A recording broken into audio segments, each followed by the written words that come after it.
It's the awakening ceremony at the Hunter's Academy, and Su-ming already knows how this is going to go. He stands in the crowd, watching the top students step forward one after another. First girl steps to the awakening portal, and blue light bursts out. She gets a 7-star necromancer rare profession, and the whole academy erupts in shock. When the next student steps up, the portal shifts to purple. It's even rarer. He awakens as a magic hammer warrior, and all the students are losing their minds at how lucky this rich bastard is. Then it's Su-ming's turn. He walks forward and nobody expects anything from him. Just another orphan. Just another background nobody. He places his hand on the portal, and then the entire thing turns red. A massive wave of energy explodes out, and the entire academy can't believe their eyes. Even the director can't understand what he's seeing, because this level of reaction has never been seen before. And that's when Su-ming realizes it. Something from his past life is still with him. The divine artifact he once obtained has followed him into this life. Because of it, the system responds differently, and he awakens the mythical profession. A sword god, and a 10-star rating appears above the portal. Everyone is hyped to see what profession he got. But in the next moment, the displayed job title everyone can see shows Sword Controller, weak, low-tier trash job. The mood in the academy shifts immediately. Whispers start spreading, then students just start laughing at him. An orphan awakening trash. Nothing surprising, but Su-ming just turns away and walks off like he expected this. Because he did it on purpose. He changed the job title with his skill to hide his true power for now. Only one person doesn't laugh, Ji Yao. She walks up to him and sincerely congratulates him,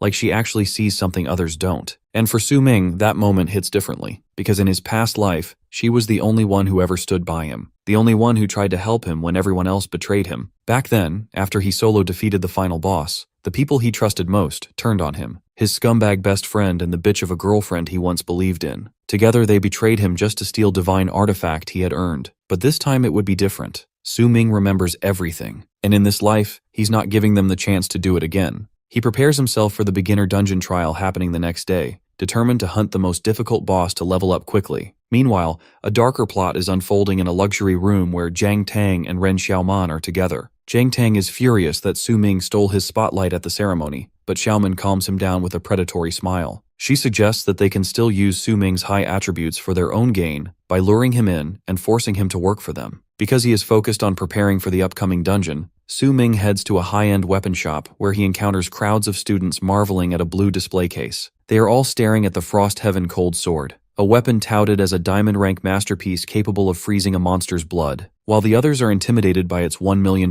price tag, our hero isn't fooled for a second, knowing from his past life that this is a fake weapon sold by scam merchants who were eventually arrested. As he turns to leave, he is intercepted by Jiang Lan, the vice director of the Jiang'an Financial Group, who is flanked by professional bodyguards. She attempts to recruit him by offering to cover all his shopping expenses in exchange for a favor. One of her bodyguards shows him a photo of her sister, Zhang Yunqing, and explains that since only newly awakened students can enter the beginner dungeon, they need someone with 10-star talent to act as her protector. Our protagonist immediately refuses the offer, showing zero interest in being a tool for the wealthy. When Zhanglan tries to shame him for being a poor student and pressures him to reconsider his status, the swordmaster decides to test her bluff. He points directly at the fake $1 million sword and tells her he'll take that one. Due to the price being so astronomical for a single bodyguard job, the director's team becomes outraged at his arrogance. Su-ming uses this moment to teach her a lesson, walking away while telling her that some things can't be bought with money, and that her sister should focus on her own efforts instead of shortcuts. This bold move leaves the crowd stunned that a student would dare play a major financial group like that. Shortly after, Su-ming's phone vibrates with a familiar message from Ren Xiaoman. She uses the exact same manipulation tactics from his previous life, claiming she has changed her mind and wants to see him on the school rooftop. Recognizing the trap immediately, he agrees to meet her, ready to finally confront her on his own terms. Just before exiting the store, the protagonist makes his way toward a counter piled with dark, jagged rocks known as weapon stone blanks. These items are essentially a gamble, as they typically only yield low-rank garbage, but the clerk warns him to choose carefully since the probability of success is extremely low. However, he isn't actually gambling because he has activated a legendary skill called Insight Eye. This ability provides him with a specialized interface that allows him to see through the material to perceive the fundamental information of any object. Because he can see the internal data of the stones, he realizes he can bypass overpriced silver rank gear and instead spend a mere 50 coins to secure a high-quality weapon. While he is holding his chosen stone, he is spotted by a group of mocking students led by a spoiled rich kid named Yang Ding. Having dealt with this bully's harassment in his past life, Su-ming decides to turn the situation to his advantage. He challenges the group to a bet, wagering 5,000 descent coins that his garbage stone will produce a silver rank weapon. Yang Ding and his friends burst into laughter, believing the odds are entirely in their favor, since there is a 99.99% chance of failure. They mockingly agree to the deal, expecting the poor student to cough up the cash when he fails. In response, our protagonist simply activates his skill and orders the stone to open. As the rock shatters, the bully's laughter instantly dies as a dark metallic blade appears. The system confirms that Su Ming has obtained the Black Iron Crimson Edge Sword, a silver-grade weapon with a unique Blood Drinker affix. This special attribute allows the sword to absorb blood from wounded monsters to heal the swordmaster's own injuries. While Yang Ding and his companions stare with their mouths wide open in disbelief, our hero catches his new weapon, satisfied that he now has a top-tier blade. Yang Ding can only stare in disbelief, muttering about how the hero must have just gotten lucky. Su Ming calmly inspects the weight and edge of the tool, noting that its built-in lifesteal effect is a massive advantage as it eliminates the need to hire a healer.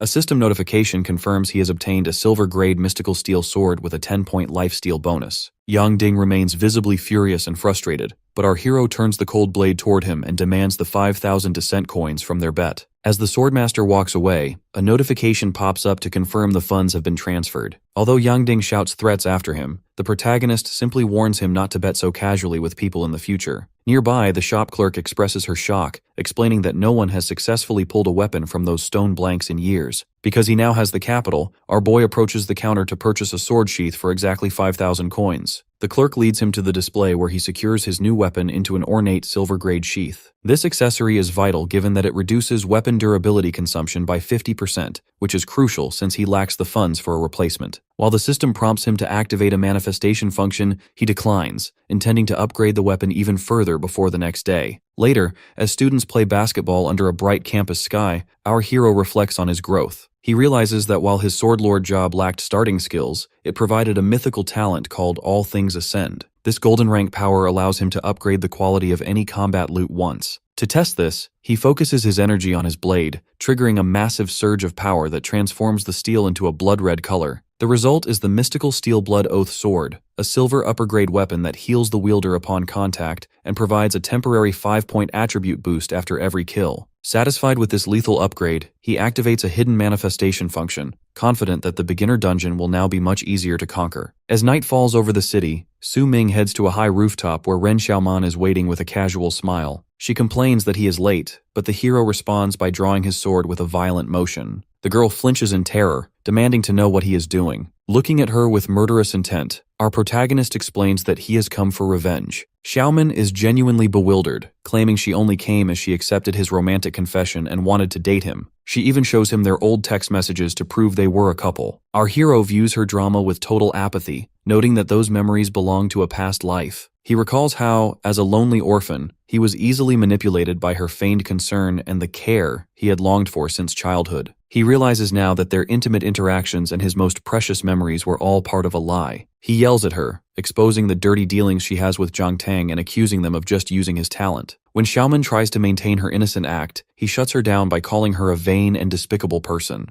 This causes her facade to snap, and she reveals a venomous, hateful glare. She screams that he is just a worthless orphan whose only value was his talent, threatening that she and Zhang Tang will never let him go. Su Ming remains unfazed, suggesting she should worry more about her own ruined reputation. Desperate, Xiaoman lunges at him with a hidden blade, but the swordmaster easily sidesteps the attack. He notes that she is still obsessed with ambushing people, but he has already anticipated her move. The protagonist swings his blood-red sword in a swift arc, triggering the Blood Drinker effect. A spray of red energy slashes across Xiaoman's face, leaving her screaming on her knees as she realizes she is permanently scarred. Su Ming stands over her without an ounce of pity, declaring that her downfall is her own making. Now that he is preparing to leave her broken on the roof, he tells her to inform Zhang Tang that he is ready for whatever revenge they plan. He reflects that this single strike has finally severed the lingering feelings and the care he once treasured. As he walks away, a system menu appears with a rewards package from the academy. He receives a fortifying pill, a combat uniform, and 10,000 descent coins. A message from Principal Wang accompanies the gift, expressing hope that their 10-star student will achieve excellent results in the upcoming beginner dungeon trial. Later, Su Ming stands before the dungeon entrance, marking the start of his true challenge. He understands that this environment offers both extreme danger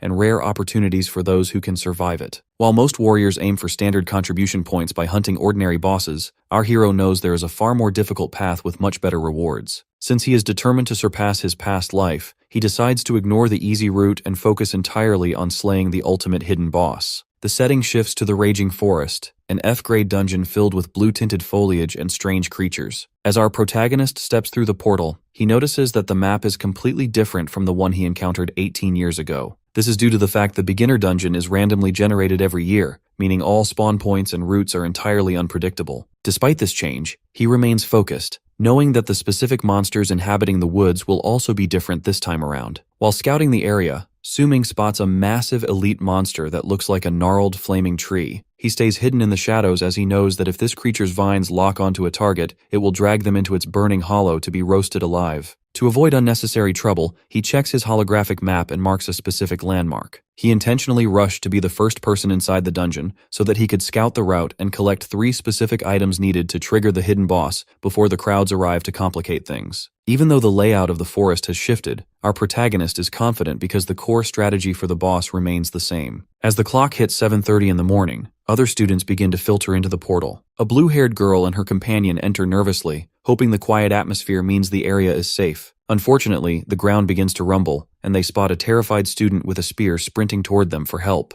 Their fear turns to horror as red-eyed, bloodlust mad rats emerge from the ridge. Given that the threat is too overwhelming, the students are forced to split up and flee for their lives. Outside the dungeon, a real-time report appears on the academy grounds, delivering grim news only 1 minute after the students entered. It reveals that 3 challengers, including a high-ranking 6-star awakener, have already been killed by the rats. Ren Xiaoman watches these reports with a grim expression, realizing that the casualties are mounting before she has even finished forming her own team. This prompts the remaining crowd to start shouting for everyone to form groups faster, now that the people already inside are clearly desperate for help. Back inside the forest, the blue-haired girl finds herself completely isolated and lost. While she struggles to catch her breath, she is unaware that she is being watched by a massive ape-like monster lurking in the trees above. The creature suddenly drops down and prepares to crush her with a heavy fist. Just as the girl screams for help, Su-ming intervenes with his blood-red sword. He executes a series of violent red slashes in a circular motion, ripping through the beast instantly. Our hero lands gracefully between the girl and the threat, his grip firm on his blade as the force of his strike blows the monster backward. The situation elsewhere in the dungeon is far more desperate. Because of the high difficulty, a male student lies trembling on the ground while a massive level 5 bloodlust brown bear looms over him. Another student sprints away in a panic, cursing his bad luck for running into an elite monster so early in the trial. The chaos continues as one boy screams while a long-tongued swamp hunter lunges at him, and a blue-haired student runs frantically from a pack of level 3 tracking hounds. This student desperately uses a communication device to report that the teleport points at nearly every position on the map are surrounded by an endless wave of monsters. Back in the shadows, the purple-haired girl checks her team status screen and realizes with horror that her entire 5-man squad has been wiped out. Since her teammates sacrificed themselves to let her hide, she is the only survivor, and she begins to cry as she wonders if any newly awakened player can actually survive this dungeon. Her despair is interrupted by a sudden burst of energy as red slashes fill the air once more. Su-ming performs a high-speed maneuver and lands directly in front of her, obliterating the monster that was threatening her. The girl is amazed that he killed the creature in a single hit and asks if he is the famous 10-star Su-ming. The boy looks back with a serious expression, explaining that he was simply passing through and warns her that he cannot save her a second time. Because the threat is still active, the girl quickly runs off to find reinforcements, urging Su-ming to hang in there. Our protagonist then activates his Insight Eye skill, which projects an icon and scans a massive ape-like creature. This reveals that the beast is a level 3 mutant ape king, with high strength and constitution. Su-ming realizes that because this is a mutated boss, it managed to survive several hits from his silver-grade weapon. As the creature roars and lunges, our hero easily dodges the attack and notes that the monster is surprisingly fast. Since he is feeling competitive, he decides to have a speed contest. He accesses his system interface, reflecting on the powers he inherited from his past life as a godslayer. He selects his third skill, Divine Step,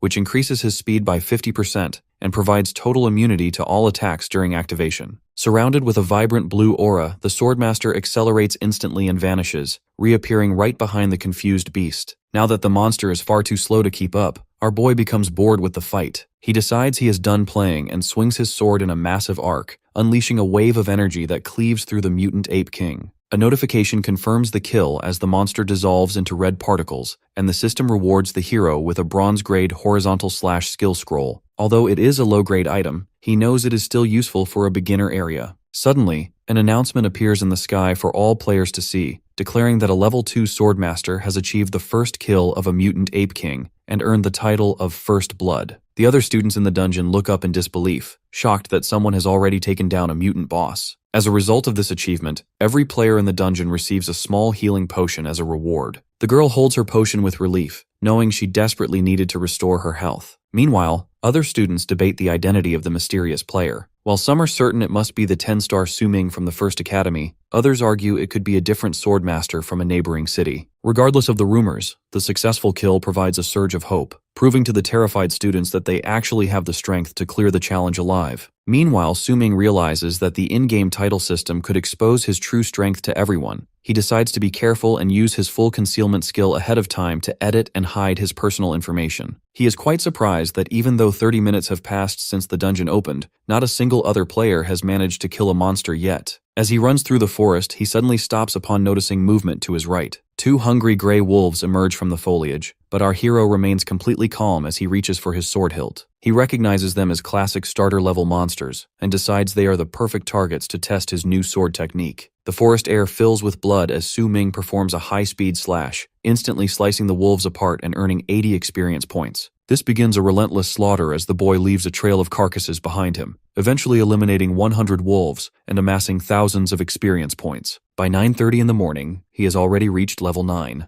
The system rewards his efficiency with a new title, identifying him as a legend of the hungry wolves. Su-Ming takes a moment to breathe, satisfied with his success. He reflects on how using the ranged property of his draw slash makes farming these low-level enemies much faster, since the energy builds up within the sheath over time before being released. He narrows his eyes and locks onto a new group of targets, delivering a horizontal draw that erupts in a massive crescent of blue slash to obliterate them all at once. Deep in another part of the forest, the ground begins to shake as a massive, red-eyed mutant wolf king lets out a thunderous roar. While this level 10 leader monster glares toward our hero, the story briefly shifts back to an hour earlier when other students were first forming their parties. Jiao leads her group through the portal, followed closely by several other eager teams. These students find themselves in a chaotic struggle, desperately counterattacking waves of monsters while waiting for reinforcements. A blue-haired student manages to stab a mutant field rat, and the party cheers with relief, believing they can finally win and keep up with the mysterious player who achieved the first kill. However, their celebration is cut short by a global announcement in the sky. It reveals that a level 9 player with the fisherman job has achieved the first kill of a leader monster and earned a new title. The students are shocked as they cannot believe a life skill class could be so powerful and reach level 9 so quickly. 10 minutes prior to this announcement, Su-Ming had leaped high into the air, descending upon the Wolf King with his sword. He mocks the beast's status as a leader, reminding it that his true power comes from being a reborn player. He lands a devastating blow that shatters the Wolf King into fragments, granting him 500 experience points and pushing him to level 10. Along with increased skill proficiency, he loots a Wolf King heart and an iron-cleaving claw bone. Nearby, the bully Yang Ding is panting and covered in dirt, having barely survived a pack of normal wolves. His teammate credits their survival to a dungeon reward scroll they received, but Yang Ding is consumed by rage. He is convinced the dungeon is bugged because he cannot understand how a fisherman reached level 9 while he is only at level 2. He throws his basic hatchet to the ground in frustration, blaming his slow progress on the fact that he was scammed out of his money at the weapon shop and couldn't buy silver-grade gear. He lashes out at his teammates for being freeloaders and secretly hopes he runs into Su-Ming so that he can crush him to vent his anger. Meanwhile, our hero crouches in the brush and opens his system interface. Now that he has reached level 10, he has triggered his primary job change quest. He realizes this is a major turning point because in his past life, he didn't reach this level until after leaving the beginner area, which forced him to complete a lower value quest at level 15. This time, since he is still in the raging forest, the system assigns him to kill the guardian of the Red Rock Cavern. Su-Ming is pleased that the quest is located right inside the beginner dungeon,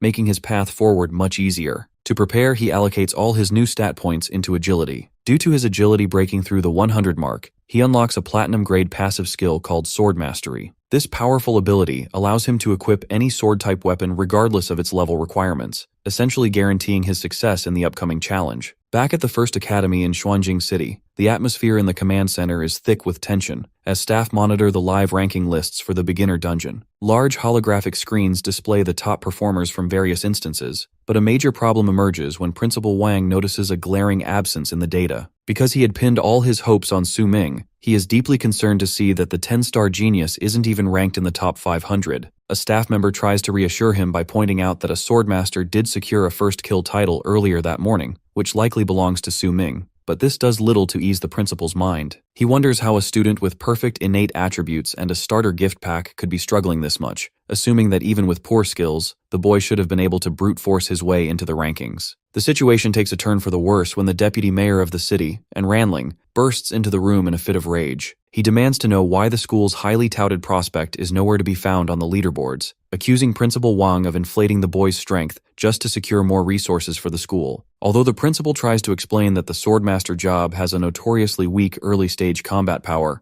the deputy mayor refuses to listen to excuses. He points out that other students like the demon hunter Yan Ze and the warrior Jiang Tang are already performing at an elite level. As a direct result of the school's perceived failure, the deputy mayor decides to slash their allocation of Tower Society qualification tokens from 3 down to 2. This is a devastating blow, since losing these tokens threatens the Academy's future ability to participate in high-level quests and growth opportunities. Unaware of the political firestorm he has caused, Su Ming arrives at the entrance of the Red Rock Cavern to begin his job change quest. He navigates through the dark rock formations, feeling fortunate that he avoided any major distractions on the way. Since he never explored this specific area in his past life, he is cautious as he enters the damp interior. His presence is immediately challenged by a blue-skinned gold-digger goblin, which he dispatches with a single, lightning-fast strike of his blade. Unfortunately, this quick kill backfires by triggering a cave-wide awareness notification. The system activates a specialized goblin mode, signaling that every monster in the cavern is now launching an organized assault on his position. Suddenly, the silence of the cave is replaced by the deafening sound of skittering feet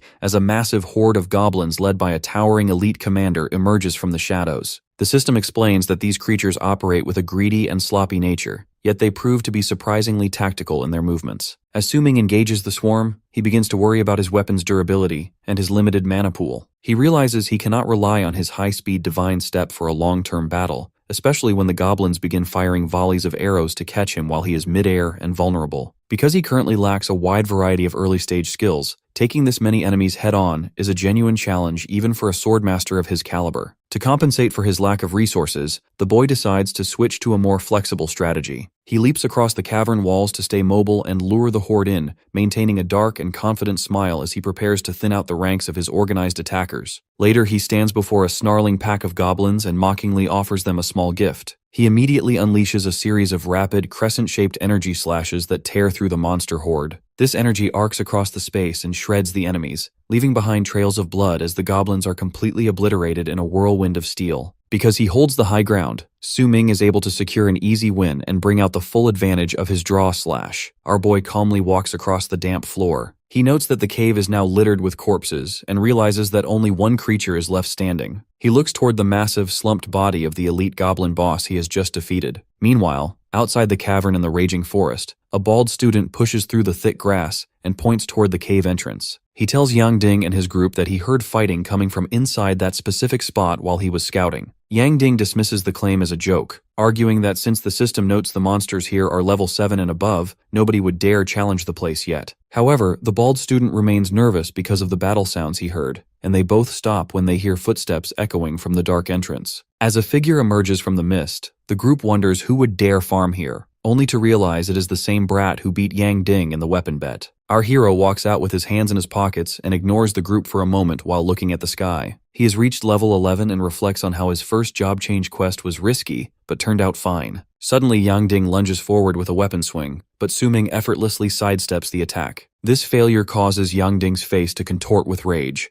and he orders his lackeys to surround the protagonist so that he can't get away. Even though the team encircles him with weapons drawn, our boy remains completely unfazed and clarifies that he never intended to run. Yang Ding shouts that the hero made him take a huge financial loss and should blame his bad luck for being caught in the dungeon. Su Ming seems genuinely confused and asks who these people are, which causes a wave of embarrassment for the bullies. A lackey realizes the hero totally forgot about them, while Yang Ding screams that he shouldn't have forgotten the 5,000 coins he lost. Due to this insult, Yang Ding signals his team to charge and take him down. Our hero calmly remarks that forgetting someone is no reason to get violent and decides it is the perfect time to test a new skill. Su Ming flashes a dark smile and holds out his hand as a small artifact begins to pulse. He triggers a massive area of effect attack that sends energy rings expanding from his body. This strike hits all the students simultaneously and sends them flying to the ground in pain. Our hero considers the test a huge success and then extends his palm toward his sword, causing it to levitate. Yang Ding is blown backward by the pressure and stammers in disbelief, realizing that Su Ming is using sword control. He knows this is a skill that swordmasters usually don't learn until much later in their journey. As the blade flies through the air on its own with streaks of red light, Su Ming explains to himself that this was originally a silver-grade skill scroll dropped by the elite goblin. Because of his All Things Ascend talent, he was able to upgrade it to a gold-grade version that fits his style perfectly. He is pleased with this outcome since word will now spread that his job is just a standard swordmaster, helping him keep his mythical status hidden. After clearing the cavern, a golden holographic screen appears to show that he has obtained a hidden blueprint for a final reward chest. However, Su Ming stares at the coordinates with a drop of sweat on his head because the treasure is hidden even deeper in a second part of the cave involving goblin commerce and lifestyle. Later that morning at 11:30, a fire erupts in a different part of the forest. A group of female students cheers because they have successfully cleared all the monsters in their area together. One student credits their survival to Fenfen, their 7-star awakener, and suggests they go split the loot. Fenfen smiles and asks one of her teammates if she is too tired, but the teammate seems distracted. Suddenly, Fenfen's expression shifts to confusion as a thick mist swirls around the clearing. She begins to panic and spins around, realizing that one of her teammates has completely vanished even though she was just standing there. She looks at the empty ground and realizes that since the area was supposed to be clear, there should be nothing there. Fenfen's eyes widen in pure terror as a sharp sound echoes behind her, and she screams as she realizes her friend is actually gone. As Su Ming finishes reviewing the bizarre lore surrounding the local monsters, he finds himself genuinely disgusted by their reproductive biology. Since these goblins have such a short growth cycle and a desperate need to maintain their birth rate, they are known to kidnap female creatures of any species to sustain their population. Su Ming finds this information so strange that he begins running through the forest with a look of intense repulsion, questioning why the settings for this creature are so much more graphic in this life than in his previous one. He eventually stops in a misty clearing and consults his holographic map to confirm he has reached the correct coordinates. At first, he is confused as the area is empty and contains nothing but trees. He questions if the coordinates are wrong since there is no sign of a cavern anywhere in the woods. Suddenly, the ground beneath his feet erupts in a violent explosion of dust and debris. As the smoke settles, he realizes he was being too literal. Given that the location is called Red Rock Cavern Part 2, most warriors would assume it was another mountain cave, but the Swordmaster understands that this specific challenge is combined with the element of buried treasure. This leads him to discover a massive underground den filled with fire and rising smoke. He notes that the location is actually a hidden pit, and the monsters are clever enough to use the thick smoke to camouflage the entrance from the surface. As he peers over the ledge with an intense gaze, he observes a lone goblin wandering below. Su Ming reminds himself that the social structure of these creatures means that killing even a single one will alert the entire den. Intending to be stealthy for the sake of the treasure, he is suddenly interrupted by the sight of two female students trapped in the smoke and surrounded by a mob. Su Ming realizes these challengers were ambushed by the smoke trap and notes that the goblins are acting just as predatory as their lore suggested. As he watches from the shadows of the ledge, he sees a student named Jiang Yunqing cowering against a wall while holding her staff. She is visibly terrified as the monsters snarl at her. Initially, our protagonist decides to be cold and detached, thinking that her presence is actually a perfect distraction. He believes that if the goblins are busy killing her, it will be much easier for him to dig up his treasure without being noticed. He justifies this by telling himself she should have known better than to enter a dungeon she didn't have the strength to handle. However, the girl begins to scream in total desperation, promising a massive reward to anyone who saves her. When she shouts that her sister is the vice director of the Zhong'an Financial Group, Su Ming's eyes widen in surprise. He recognizes the name and realizes she is the younger sister of the woman who tried to hire him earlier. Just as two goblins leap at the girl with their claws bared, the Swordmaster intervenes. He uses his sword control skill to send his blade spinning through the air, trailing red energy as it slams into the ground to create a protective barrier. He then prepares his signature draw/technique. As he unsheathes the blade, it releases a massive explosion that fills the entire underground chamber. This is a strategic move, as he is exploiting the fact that goblins live in dark tunnels and are naturally weak against intense light. With the monsters completely disoriented and blinded, Su Ming is able to walk right past them without having to kill a single one. This prevents him from triggering the den's alarm system, ensuring the rest of the horde doesn't chase them. Jiang Yunqing is breathless and exhausted, but she manages to thank her savior and introduce herself. Our protagonist looks at her and remembers the photo her sister showed him, confirming her identity. Despite her gratitude and her repeated promises of a financial reward, the swordmaster remains distant. He tells her he was simply passing through and warns her not to follow him. He makes it clear that he has already saved her once, and that her lack of strength will only drag him down if she stays with him. The girl is too afraid to be left alone, so she follows him quietly as he checks his map one last time. He finds a specific patch of ground and confirms that the blinded goblins haven't followed them. Beneath the dirt, he discovers a large wooden treasure chest. This is a silver-quality random lottery chest, which is considered the highest possible drop for this dungeon level. Su-ming decides to maximize his luck by activating his All Things Ascend talent. As he touches the wood, it erupts in a brilliant golden glow and transforms into a gold lower-grade lottery chest. Jang Yunking watches in awe as the chest begins a slot machine-style animation. Su-ming explains to himself that these lottery chests are valuable due to a high probability of yielding items far above the current dungeon rank. As the light fades, 2 high-tier rewards appear before him. A system notification confirms that he has successfully obtained the Shadow Flow armor set and a Soul Healer skill scroll. But his initial excitement turns to confusion since the rewards feel mismatched. While the armor appears sturdy and useful, the Platinum-grade Soul Healer skill scroll is a specialized support item that doesn't align with his offensive swordmaster job. He wonders why his hard work on the job change quest resulted in such a specific drop,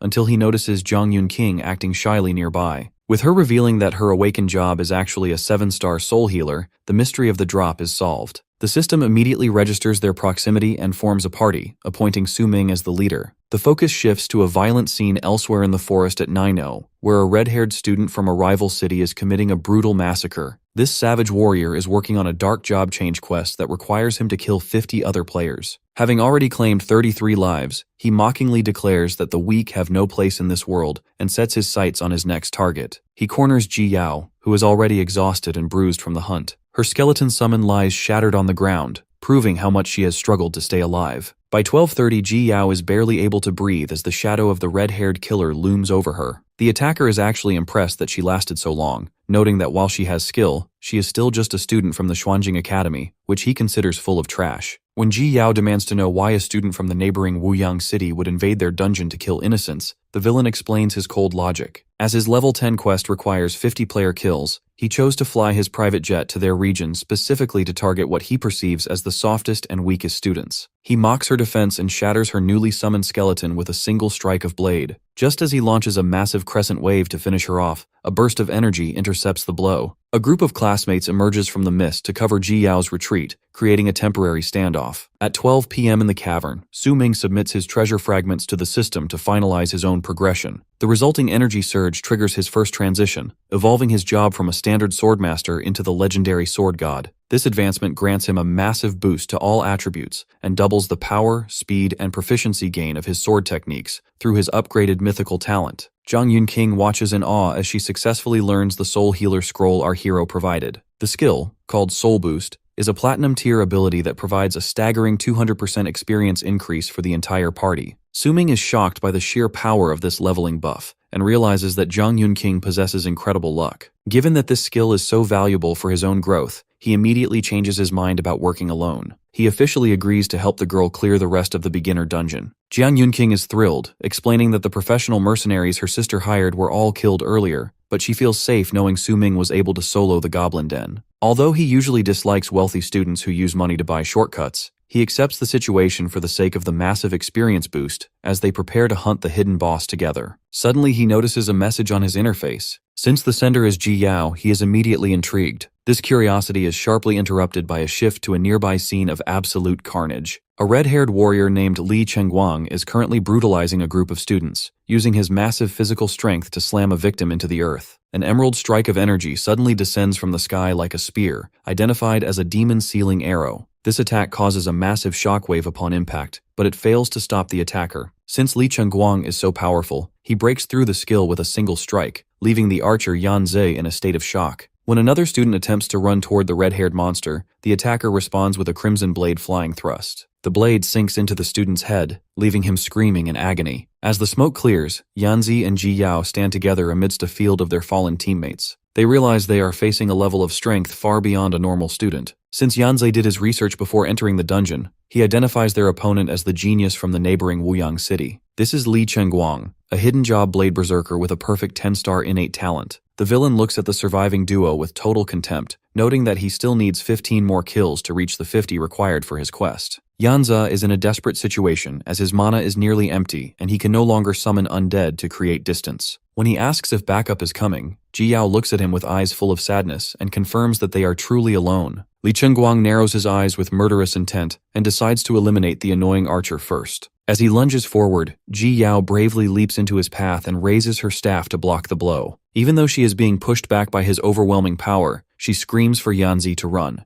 Li Chengguang mocks her for being a weakling who has no right to save anyone. A massive explosion of power consumes the area as his attack lands, leaving Ji Yao collapsed on the ground. Just as the villain prepares to finish her, a silhouette appears on the cliffside above. This is Su Ming, who has arrived after reading the message Ji Yao sent him. Interestingly, the message wasn't a cry for help, but a warning for him to stay away from the dangerous area. Our hero reflects on his past life, remembering how Ji Yao died in his arms while trying to protect him. Since she is still prioritizing the safety of others even in this life, he feels a surge of protective rage. Su Ming leaps from the cliff and lands gracefully between his friend and the attacker. He looks back with confident smile and tells her to stop worrying about everyone else, declaring that he will be the one to protect her this time. The Swordmaster immediately activates his sword control skill, causing his blade to levitate and spin with red sparks. Li Chengguang is caught off guard by this high-level technique and staggers back. The sword zips through the air to clash with the villain's weapon, allowing our hero to strike from above with a face contorted by fury. He calls the attacker a red-haired punk and delivers a crushing blow, demanding to know why he dared to hurt Ji Yao. While the two 10-star geniuses clash, Yanze watches with renewed hope. Suddenly, green healing crosses begin to pulse around his body. He is confused by the source of the magic until Zhang Yunqing appears with her staff. She introduces herself as a soul healer and Su Ming's teammate. While Yanza is relieved to finally have support, Ji Yao is quietly surprised as she remembers Su Ming saying he never works in a party. Zhang Yunqing admits she is still getting used to her new skills and needs a moment to fully stabilize them. Yanzi urges her to hurry since he is worried about Su Ming facing the berserker alone, but the healer reassures him that our boy is much stronger than he looks. Back in the center of the fight, the two warriors clash repeatedly. Li Chengguang clenches his teeth in frustration as he cannot understand how a mere swordmaster possesses such incredible footwork and speed,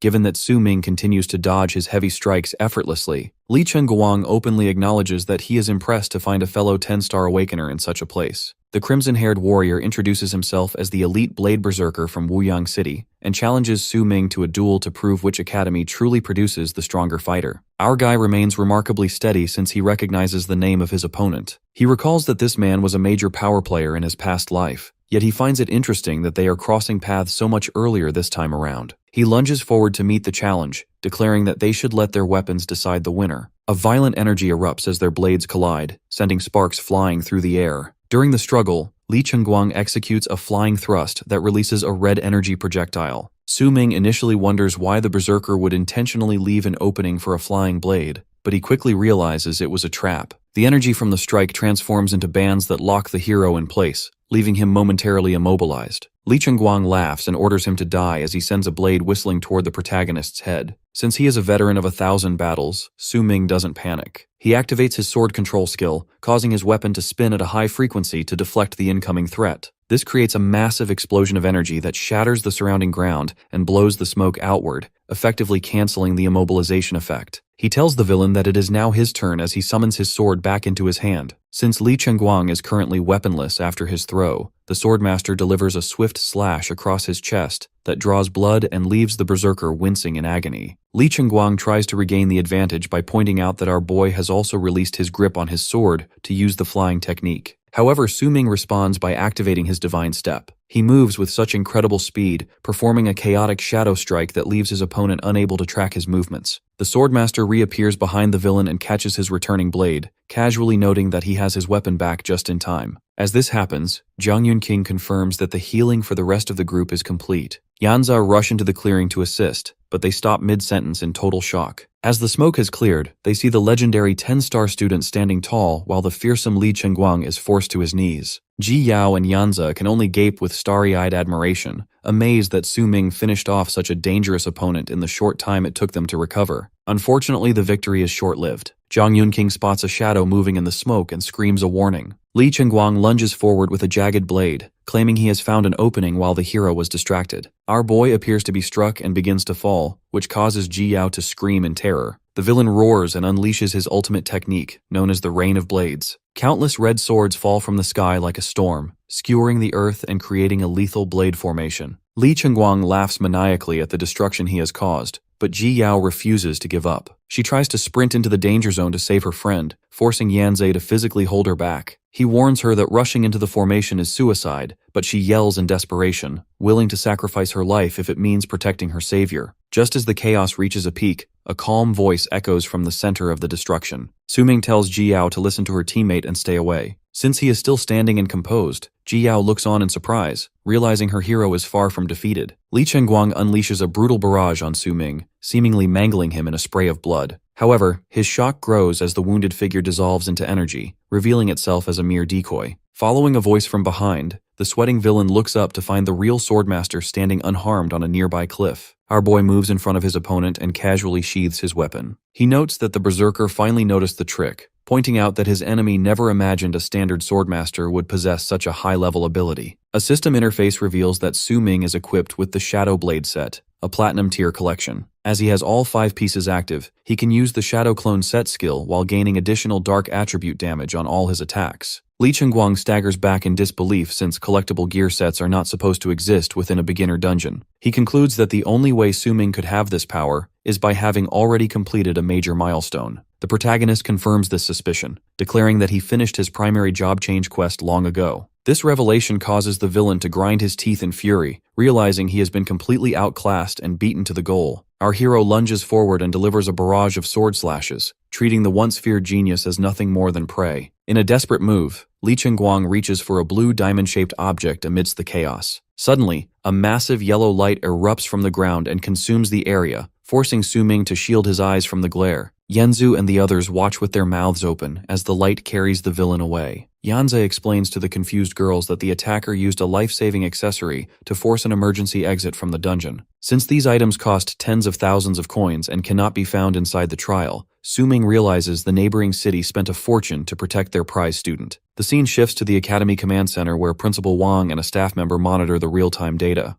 At 2 p.m., the staff members notice something strange on the map. She points out a red sector where multiple players died between 12 p.m. and 12:30 p.m. While the principal initially assumes they just ran into tough monsters, the data shows these students were actually killed by players from a different region. Principal Wang stands in shock, realizing the neighboring city is sabotaging their students. He orders the data logs saved, noting that Xuanjing Academy is often targeted as they usually rank at the bottom of the clearance lists. When the principal asks about their own students' progress, the staff member reports that things are going well. Surveillance footage shows large raid groups forming to push toward the dungeon boss stages. Zheng Tang is leading one of these charges, having climbed to level 9 and nearing level 10. Principal Wang is pleased to see the young master's potential, hoping he can take down the boss to win some pride for the school. The real-time leaderboard confirms that Zheng Tang is tied for first place. Yanze is also at the top, followed closely by Ji Yao at level 7 and Zhang Yunqing at level 8. Searching for his star pupil, the principal is horrified to find that Su-ming is not on the upper rankings. He demands to know the boy's current level, only to have his jaw drop when the staff member reveals he is only level 2. As the data shows he hasn't leveled up since getting the first kill title hours ago, the faculty believes he has completely stalled. In reality, at 2:30 p.m., a sword pierces through an elite fang beast. Our protagonist stands over the fallen monster as a system window confirms the kill and his advancement to level 14. This milestone unlocks a hidden set appearance for his gear. Ji Yao and Yanze are standing nearby, amazed that they have leveled up several times in just 2 hours. Yanze is now level 10, which qualifies him to challenge the standard dungeon boss. Su-ming credits their rapid growth to Zhang Yunqing's experience buff skill. The healer looks at him with gratitude, reminding him that she only has that amazing ability since he gave it to her. Ji Yao is thrilled with their party lineup, noting that they have a perfect balance of experience boosts, healing, ranged damage, and skeletal summons. Most importantly, she feels they are being carried by a total monster. Our hero remains humble, suggesting he is just freeloading off their strengths, but Ji Yao reminds him that they would have died against Li Chengguang without his intervention. While the group feels ready to clear the standard boss, Su-ming looks at his map and reveals that his target is much more difficult. He stands and reveals a blue scepter-like key he looted from the Fang Beast. He explains that he is aiming for the hidden boss, which requires solving 3 riddles from the dungeon notes. The first riddle mentions a silver moon and a cold abyss. He explains that since there is no weather system, the moon must refer to a specific moon-shaped plant. This leads him to a dark lake where the hidden entrance lies. He explains the second riddle was solved earlier when he collected an iris flower from the 8-monster zone. Finally, he uses the water ripple key mentioned in the third riddle. By holding the star-patterned key over the iris flower, he causes the items to glow with energy. This triggers a massive whirlpool in the center of the lake, leaving his teammates in total shock at his detective skills. As the water begins to churn, a giant dark sword emerges from the depths and points toward the sky, signaling the arrival of the ultimate challenge. This disturbance culminates in the emergence of a towering knight clad in heavy armor, seated atop a mechanical horse-like mount. The legendary guardian of the lake, known as the Lost Knight, has finally broken through the emerald waves of the cold abyss. Digital red warning boxes pulse through the air to signal the detection of this S-rank hidden threat. To prepare for the confrontation, a system notifications appear as Yanze and Ji Yao officially synchronize with the party, with the system designating Su Ming as the leader. Our boy looks back at his teammates with fierce determination and orders everyone to prepare for the battle of their lives. Once the combat officially initiates, 15 minutes pass with the group transitioned into a tactical formation. The red-armored knight is actively searching for a target, forcing the 4 warriors to hide as dark silhouettes within the tall grass. Yanze and Ji Yao crouch low in the brush with visible concern, questioning if hiding is actually a viable strategy, or if they should attempt a different approach. As the ground shakes from the boss galloping past their position at high speed, Su Ming points out the primary problem. He realizes that with the knight's mount's speed reaching 500 points,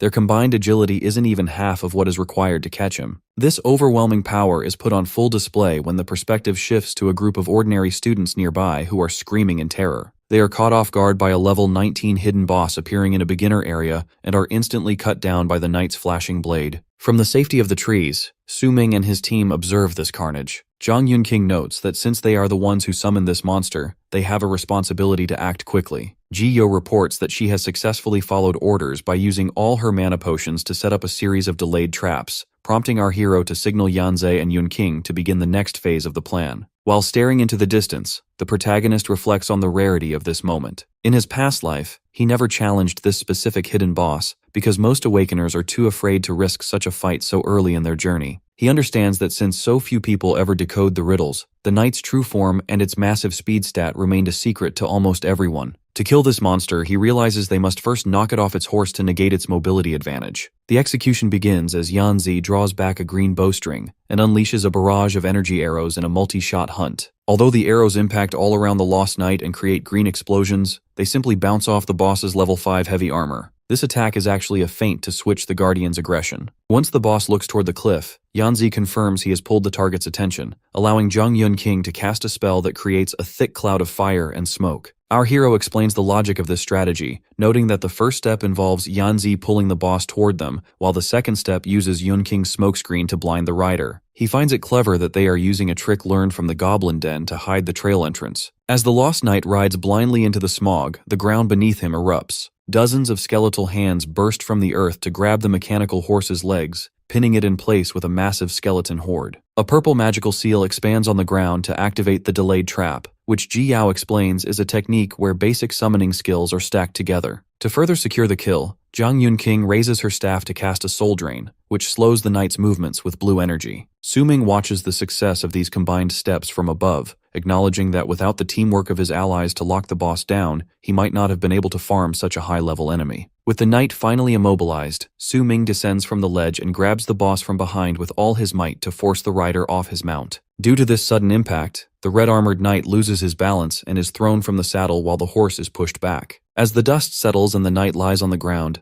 Zhang Yunqing and Ji Yao celebrate the success of knocking the boss off his horse. However, Ji Yao remains serious and focused, warning the group not to lower their guard since this is only the first phase of the fight. 10 minutes earlier, the party had gathered to discuss the risks of Su Ming's plan. Ji Yao pointed out that while the strategy was solid, it would completely drain her and Yunqing's magical reserves. She was concerned that they wouldn't have any power left to damage the boss after the initial takedown. Our hero responded with a confident smile, telling them it was fine and that they just needed to leave the rest of the battle to him. Back in the present, Su Ming prepares to take on the dismounted Lost Knight alone and rushes forward with extreme speed. The two engage in a rapid exchange of blows where sparks fly as our boy parries a heavy strike and counters with several quick slashes. This battle creates a massive whirlwind of energy in the center of the forest, leaving Yanzi in awe of the hero's ability to go blow for blow with a hidden boss. Even though he is impressed, Yanzi grips his bow and tries to jump in to help since he still has some skills left. Ji Yao immediately stops him, reminding him that Suming told them to trust him and that they have their own specific mission to complete. Our protagonist then activates his Divine Step skill and becomes enveloped in a fiery red aura. Because of this boost, he moves forward with intense speed and strikes the Lost Knight multiple times from different angles, while the boss struggles to defend against the heavy impacts. Suming appears behind the boss with cold eyes, noting that the Guardian is far too slow without its mount. A system window confirms that the knight's actual speed has dropped to 55 points, proving it is nothing special on its own. Suming swings his sword in a wide toward the knight and prepares a final strike to end the fight. A massive explosion of light and energy consumes the area, but the Lost Knight manages to survive by holding up its sword to block. Unfortunately, a warning notification pops up for Suming showing that his weapon durability has dropped to 7%. This is a problem since the low durability greatly reduces his damage output, and the boss's heavy armor attribute makes it difficult to finish him off. The knight realizes he is in danger and turns to run back toward the forest to reunite with his horse. Our boy watches him flee and acknowledges that the boss is clever for trying to regain his mounted speed advantage. However, he remains menacingly happy knowing the horse is no longer available. Elsewhere, the horse is shown bound by blue magical chains and ropes. Yanzi and Ji Yao are pulling the chains to restrain the beast, while Yunqing uses her magic to slow it down. They are determined to keep the horse trapped, because they know this task is the critical mission Suming entrusted to them. This connects back to the final part of the hero's plan,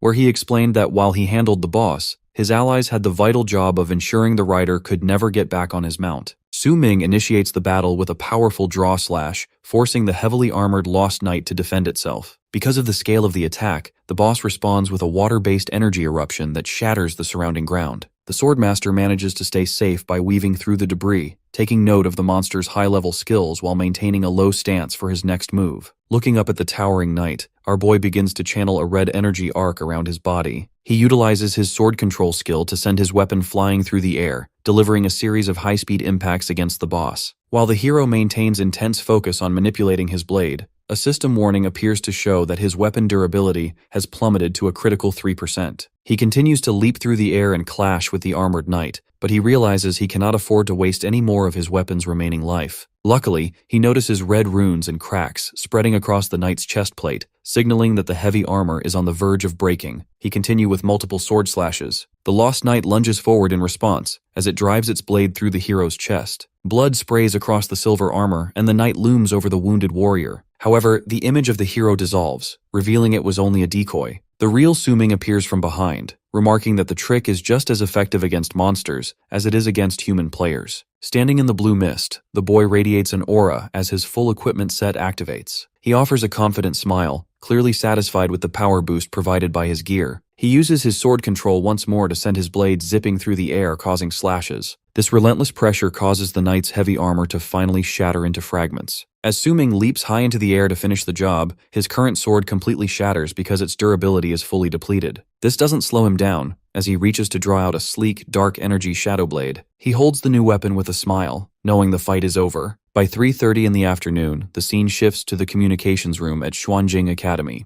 Principal Wang enters the tech space to find several other principals already waiting for him on holographic screens. One principal mockingly points out that the academy from Xuanjing is the last to arrive, suggesting that perhaps no students there have been able to challenge a boss yet. Principal Wang tries to defend his school by noting that clearance results usually arrive after 3, but the other leaders remind him that his academy is typically dead last anyway. The principal remains serious, explaining that his delay was caused by real-time data showing that outside players snuck into his school's dungeon. He accuses the other cities of causing trouble, specifically pointing out that the victims were killed with blade skills similar to those used by the Wuyang Academy genius, Li Chengguang. The principal from Wuyang, known as Old C, becomes defensive and demands evidence, claiming that Li Chengguang is currently busy challenging their own city's final boss. Other principals begin to boast about their own progress, with some academies already pushing their bosses into a second phase. Principal Wang looks down at the 2 Tower Society tokens in his hand with a worried expression. He realizes that if his academy doesn't achieve a first clear this year, they will be left with the lowest number of qualification tickets in their history. He places all his hopes on Zhang Tang, believing him to be the student closest to clearing a boss. Meanwhile, back at 15 minutes past 3,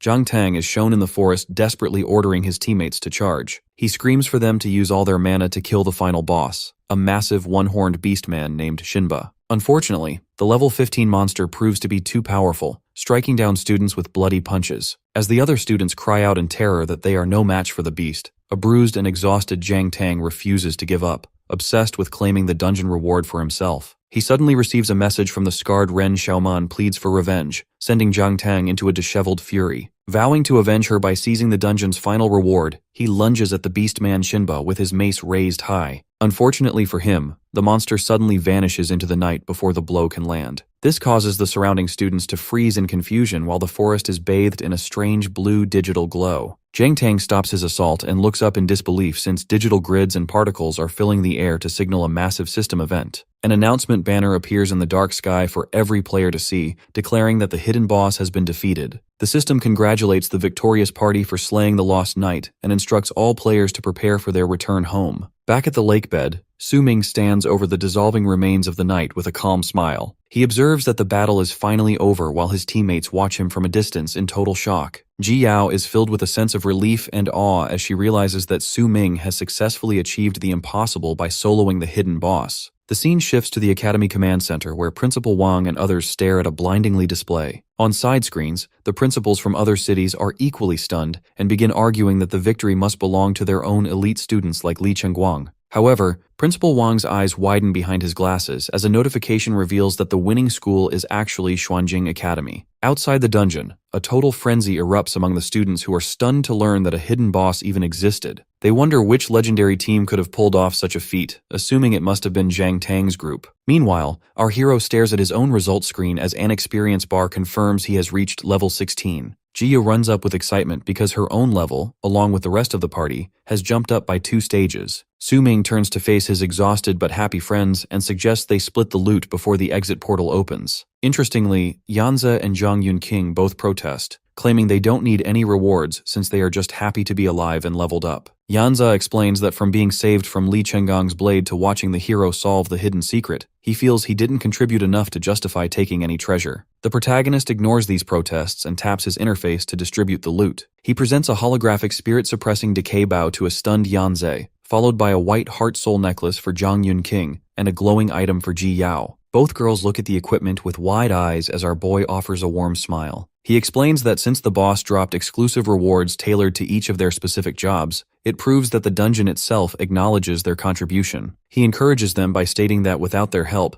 the challenge never would have been completed. As the system confirms the final clearance of the raging forest, a blue portal opens in the middle of the woods. A final stat box shows the clear time was exactly 8 hours and 20 minutes. Su Ming notes that the dungeon is entering the settlement phase, where contribution rewards are handled in the real world. He informs his team that an exit portal will appear beside every surviving player, so he looks back one last time to congratulate them on surviving the challenge. Outside the portal at 4:30 p.m., the atmosphere is heavy with sorrow. Many students have collapsed to their knees in tears because their friends and loved ones haven't returned. Ji Yao cries as she realizes only 10 students from their class survived, and Yanzi notes that he is the only one left from his original squad. Standing in the middle of this grieving crowd, the Swordmaster reflects on how the world has been since the first awakening day. He views it as a survival of the fittest environment, where some find joy and power, while others are broken by loss. He concludes that only by constantly becoming stronger can anyone survive this insane world. Suddenly, a screen featuring Principal Wang appears above the students. He delivers a stern but paternal speech, explaining that this dungeon was their final lesson as graduating students. He tells them that being an awakened one represents responsibility and peace, rather than just money or honor. Ji Yao watches Su Ming with tears in her eyes and asks if he feels sad or happy about the loss of their classmates. Su Ming calmly tells her that those classmates will revive. Just then, Principal Wang announces that the true meaning of this lesson involves understanding the value of life, and he reveals that everyone who died in the dungeon will actually revive in 30 minutes. As the students shout in disbelief and relief, the principal explains that the lost ones will soon return to their sides. Su Ming turns and begins to walk away from the crowd, leaving Ji Yao in a state of shock. She watches him go and wonders how he could possibly have known about the revival before the principal even mentioned it. Digital notifications flash as the dungeon settlement phase begins. A series of profile cards appear to break down the efforts of the survivors, beginning with Li Guanran, who managed to take down a few rabbits and a chicken for a small handful of coins. Song Jue follows with a slightly higher contribution for defeating an elite cat, while Zhang Xiaoyu shows more significant effort by clearing out dozens of monkeys and jackals. However, these numbers pale in comparison when the name Su Ming appears. The boy's achievement list is staggering, as he single-handedly eliminated hundreds of beasts and cleared the goblin mines. Because he completed his job change quest and conquered the hidden boss without taking damage, the system awards him a perfect S rank and the Rookie King title. This honor provides a permanent boost to his attributes and skill proficiency. Consequently, his total dungeon contribution reaches a nearly impossible 91%. Inside the academy chamber, Principal Wang stands in awe while staring at these statistics. When Su Ming finally walks into the room, the principal notes that he is late, only for the guy to casually respond that he simply overslept. The principal ignores the excuse as he is too busy celebrating the fact that Su Ming secured first place not just in the school, but across the entire city. Looking at the final rankings, Su Ming sees his name at the top at level 16, leaving his classmates and rivals trailing far behind. He realizes that since the ceremony is over, there is no longer any need to hide his power or modify his information. He knows that from this point forward, the gap between his strength and that of his peers will only continue to grow. Suddenly, the atmosphere turns comical as the principal loses his composure and begins sobbing while clinging tightly to the hero's leg. He thanks him profusely, explaining that Xuanjing Academy is usually in last place and has finally been able to hold its head high. Due to Su Ming's success, the rival principal from Wuyang Academy was left speechless after years of mocking them. The principal is especially thrilled that Su Ming outranked the famous Li Chengguang, who apparently suffered an accident that delayed his progress. When asked how a lone boy managed to kill a hidden boss without family resources or expensive gear, Su Ming simply attributes it to luck. He claims he was fortunate enough to find useful items and a great team, secretly knowing he can't reveal his status as a reincarnator. This explanation makes the principal beam with pride, as he now views the boy as both a genius fighter and an excellent leader. He mentions that the other top students already stopped by to claim their prizes, and that Ji Yao spent the whole time praising the hero's coolness. Su Ming feels a bit embarrassed by this, knowing how much his friend loves to compliment others. The principal then presents a golden wooden token, which is the highly coveted Tower Society qualification. With the academy performing so well, even the skeptical deputy mayor was forced to allocate 5 tokens to the school instead of the usual 3. Su Ming accepts the item with a smile, already knowing exactly what it represents. While most graduates are forced to grind slowly through dangerous low-level dungeons, this token allows him to bypass the slow start and access a much faster training path with abundant rewards. He reflects on how he lacked this advantage in his previous life, and determines that this time, he will seize every opportunity to prepare for the future. After a serious handshake, the principal officially graduates the boy, reminding him that the world outside is no longer a simulation. In the real world, every challenge is a gamble where failure can result in permanent death. Su Ming acknowledges the warning and departs, leaving the academy behind for good. The scene shifts to the wealthy district of the city, where Zhang Yunqing has safely returned to her lavish home. Her father is overjoyed to see her and assumes the professional guards hired by his eldest daughter were responsible for her third-place finish. Luckily, Zhanglan is honest and admits that the credit actually belongs to Su Ming.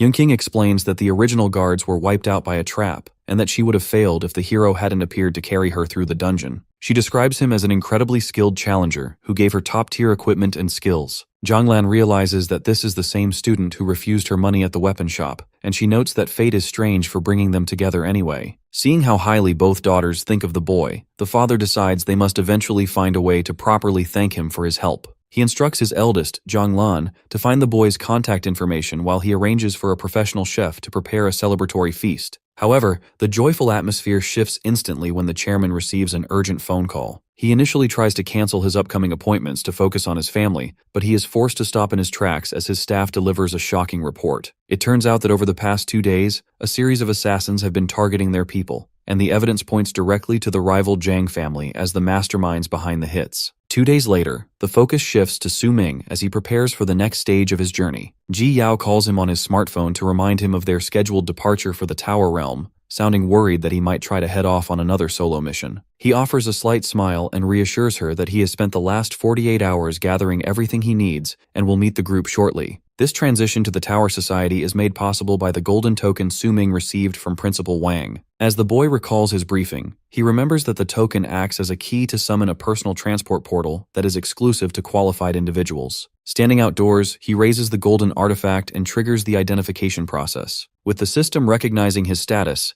a massive swirling vortex appears, and he steps through with a look of pure determination, ready to face the legendary challenges of the Tower Society. He soon arrives at a magnificent floating realm characterized by ancient Chinese-style pagodas nestled among the clouds. Su-ming realizes he is standing at the entrance of the 100-layer tower, the heart of the society's domain. While he explores the majestic environment, he notices other elite students from across the country being teleported in. He reflects on his past life, noting that he originally only gained access to this prestigious area much later in his career through sheer luck. He feels a surge of genuine excitement at the prospect of challenging the tower again with his current advantages. After passing through a digital fingerprint scanner to confirm his identity, he enters a cavernous assembly hall. He is immediately struck by the fact that the lobby in this timeline is significantly larger than the one he remembers, suggesting that the scale of the competition has grown. Luckily, he doesn't have to search long for his allies as Ji Yao calls out to him from the crowd. She is waiting with Yanze and Zhang Yunqing and is clearly frustrated by the boy's habit of traveling alone. She scolds him for making them wait, but the group quickly reconciles as they begin walking through the hall. Ji Yao explains that their shared hardships in the beginner dungeon have turned them into close comrades. She emphasizes the importance of sticking together, especially since they are the only representatives from Xuanjing Academy and need to watch each other's backs in this unfamiliar territory. Their conversation is violently interrupted when a large hand reaches out for Su-ming. A disheveled and enraged Zhang Tang lunges at Su-ming, causing a shockwave that draws the attention of nearby onlookers. Zhang Tang screams that he is there to settle the score for the injuries Su-ming inflicted on Ren Xiaoman. Since he was unable to find the hero during the dungeon trial, the young master is stunned that the worthless orphan actually managed to secure a Tower Society qualification. Despite the physical threat and the blue aura of aggression radiating from his enemy, our protagonist remains completely unbothered. Su-ming calmly smiles and tells Zhang Tang to relax,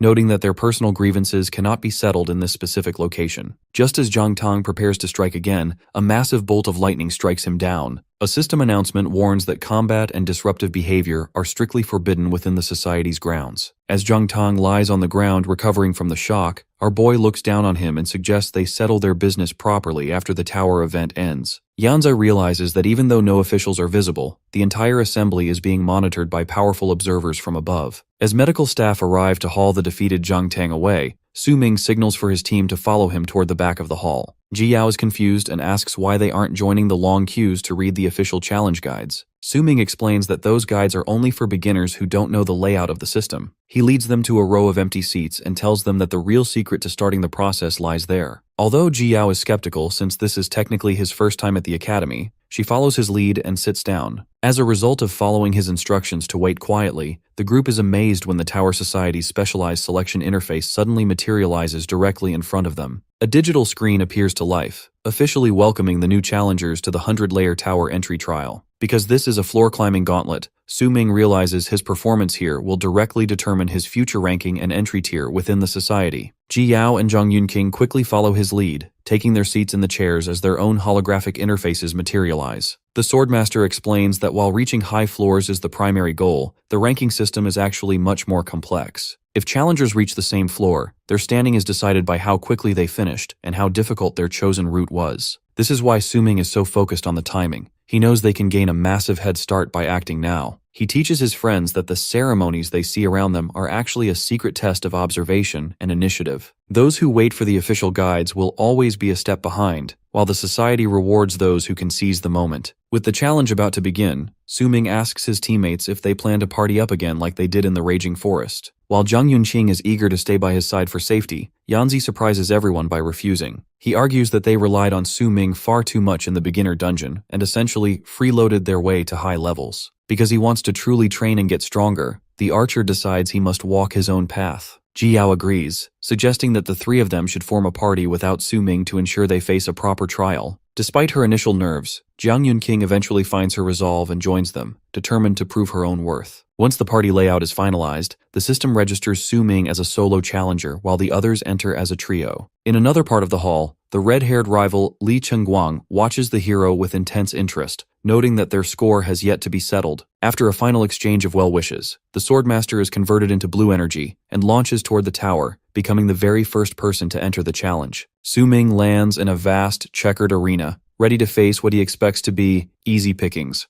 However, his confidence is met with total confusion when his first floor opponent is revealed. Instead of the level 5 purple-furred fiend tiger he faced in his past life, he is confronted by a muscular, free-range Qingyuan chicken. Our protagonist is baffled, wondering if the tower is mocking him for being a noob, or if his rebirth has fundamentally altered the trial. This chicken is no ordinary farm animal, as its level is hidden by strange question marks, and it possesses incredible strength. Strangely, when Su Ming tries to grab the creature by the neck, it exerts a massive force that breaks his grip and kicks him across the floor. Realizing this chicken bro is actually a serious threat, the swordmaster narrows his eyes with newfound respect. As the two lock into a high-speed battle of parries and explosive strikes, the opening ceremony back in the main hall finally concludes. The general crowd is stunned when they see the rankings board already active before the explanation has even finished. While the students marvel at Li Chengguang for already clearing the second floor and taking first place, Su Ming remains occupied in his arena. He is currently forced to use all his speed to defend against the chicken's rapid-fire pecks and devastating kicks, realizing that this climb will be anything but predictable. Su Ming continues the fight by testing out a hidden step skill which grants him bullet-like attack speed. He is able to lunge forward with a powerful downward arc. He notes that the explosive power of this new move is impressive, yet the Qingyuan chicken proves to be a frustrating target. The bird dodges through the air with ease, causing the swordmaster to slam his blade into the floor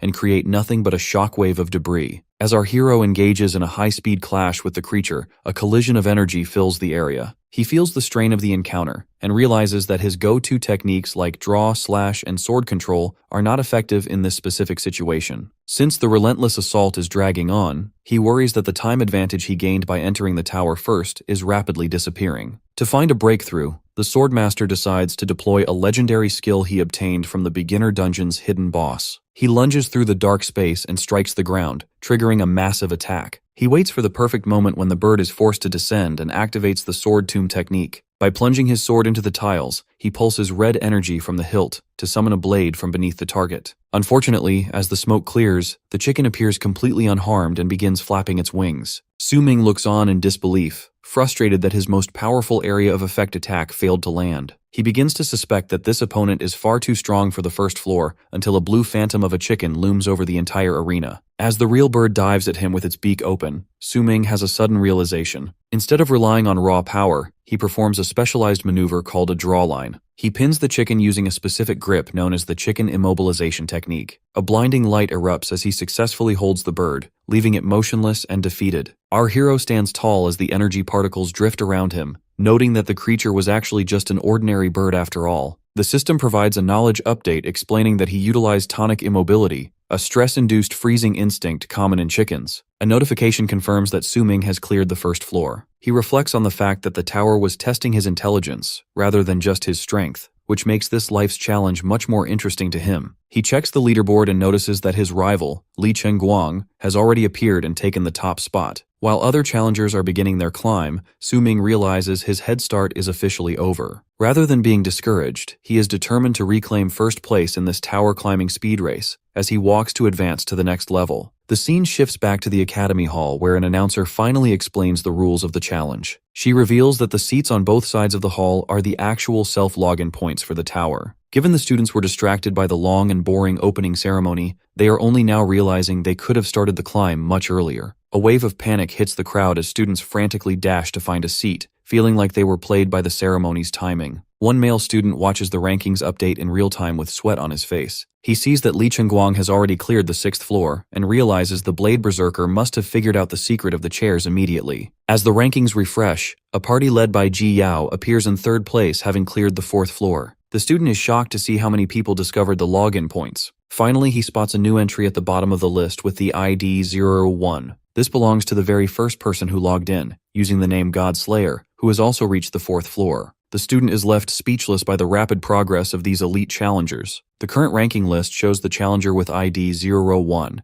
and the name God Slayer sitting in 3rd place after clearing the 1st floor. This name causes some confusion, as it sounds more like a title than a standard username. Because Su Ming has successfully moved past the initial challenge, a system notification pops up to offer him a reward for clearing the floor. He is granted a custom title reward. He watches as a teleportation portal for the 2nd floor manifests above him, though he initially questions the actual utility of having a title. While standing before the portal, our boy begins to reflect on his past life and a specific memory of defeating a purple tiger monster on the first floor. He remembers that in his previous existence, his reward for this stage was merely a small wooden chest containing common healing potions rather than a special title. Because of this major discrepancy, he realizes that his rebirth has fundamentally altered the way the tower operates. He decides to accept the new reality and types rapidly on a virtual keyboard to set his title. He chooses to use the name of the job he held in his previous life, and the system confirms his new official display name as God Slayer. Su-ming realizes this title has completely replaced his name on the public leaderboard. As he prepares for the next challenge, a system warning signals that a floor guardian boss has arrived. He grips his sword hilt and notes that the name God Slayer suits his current situation perfectly. A level 3 flying bat emerges from a blue portal and lunges at him,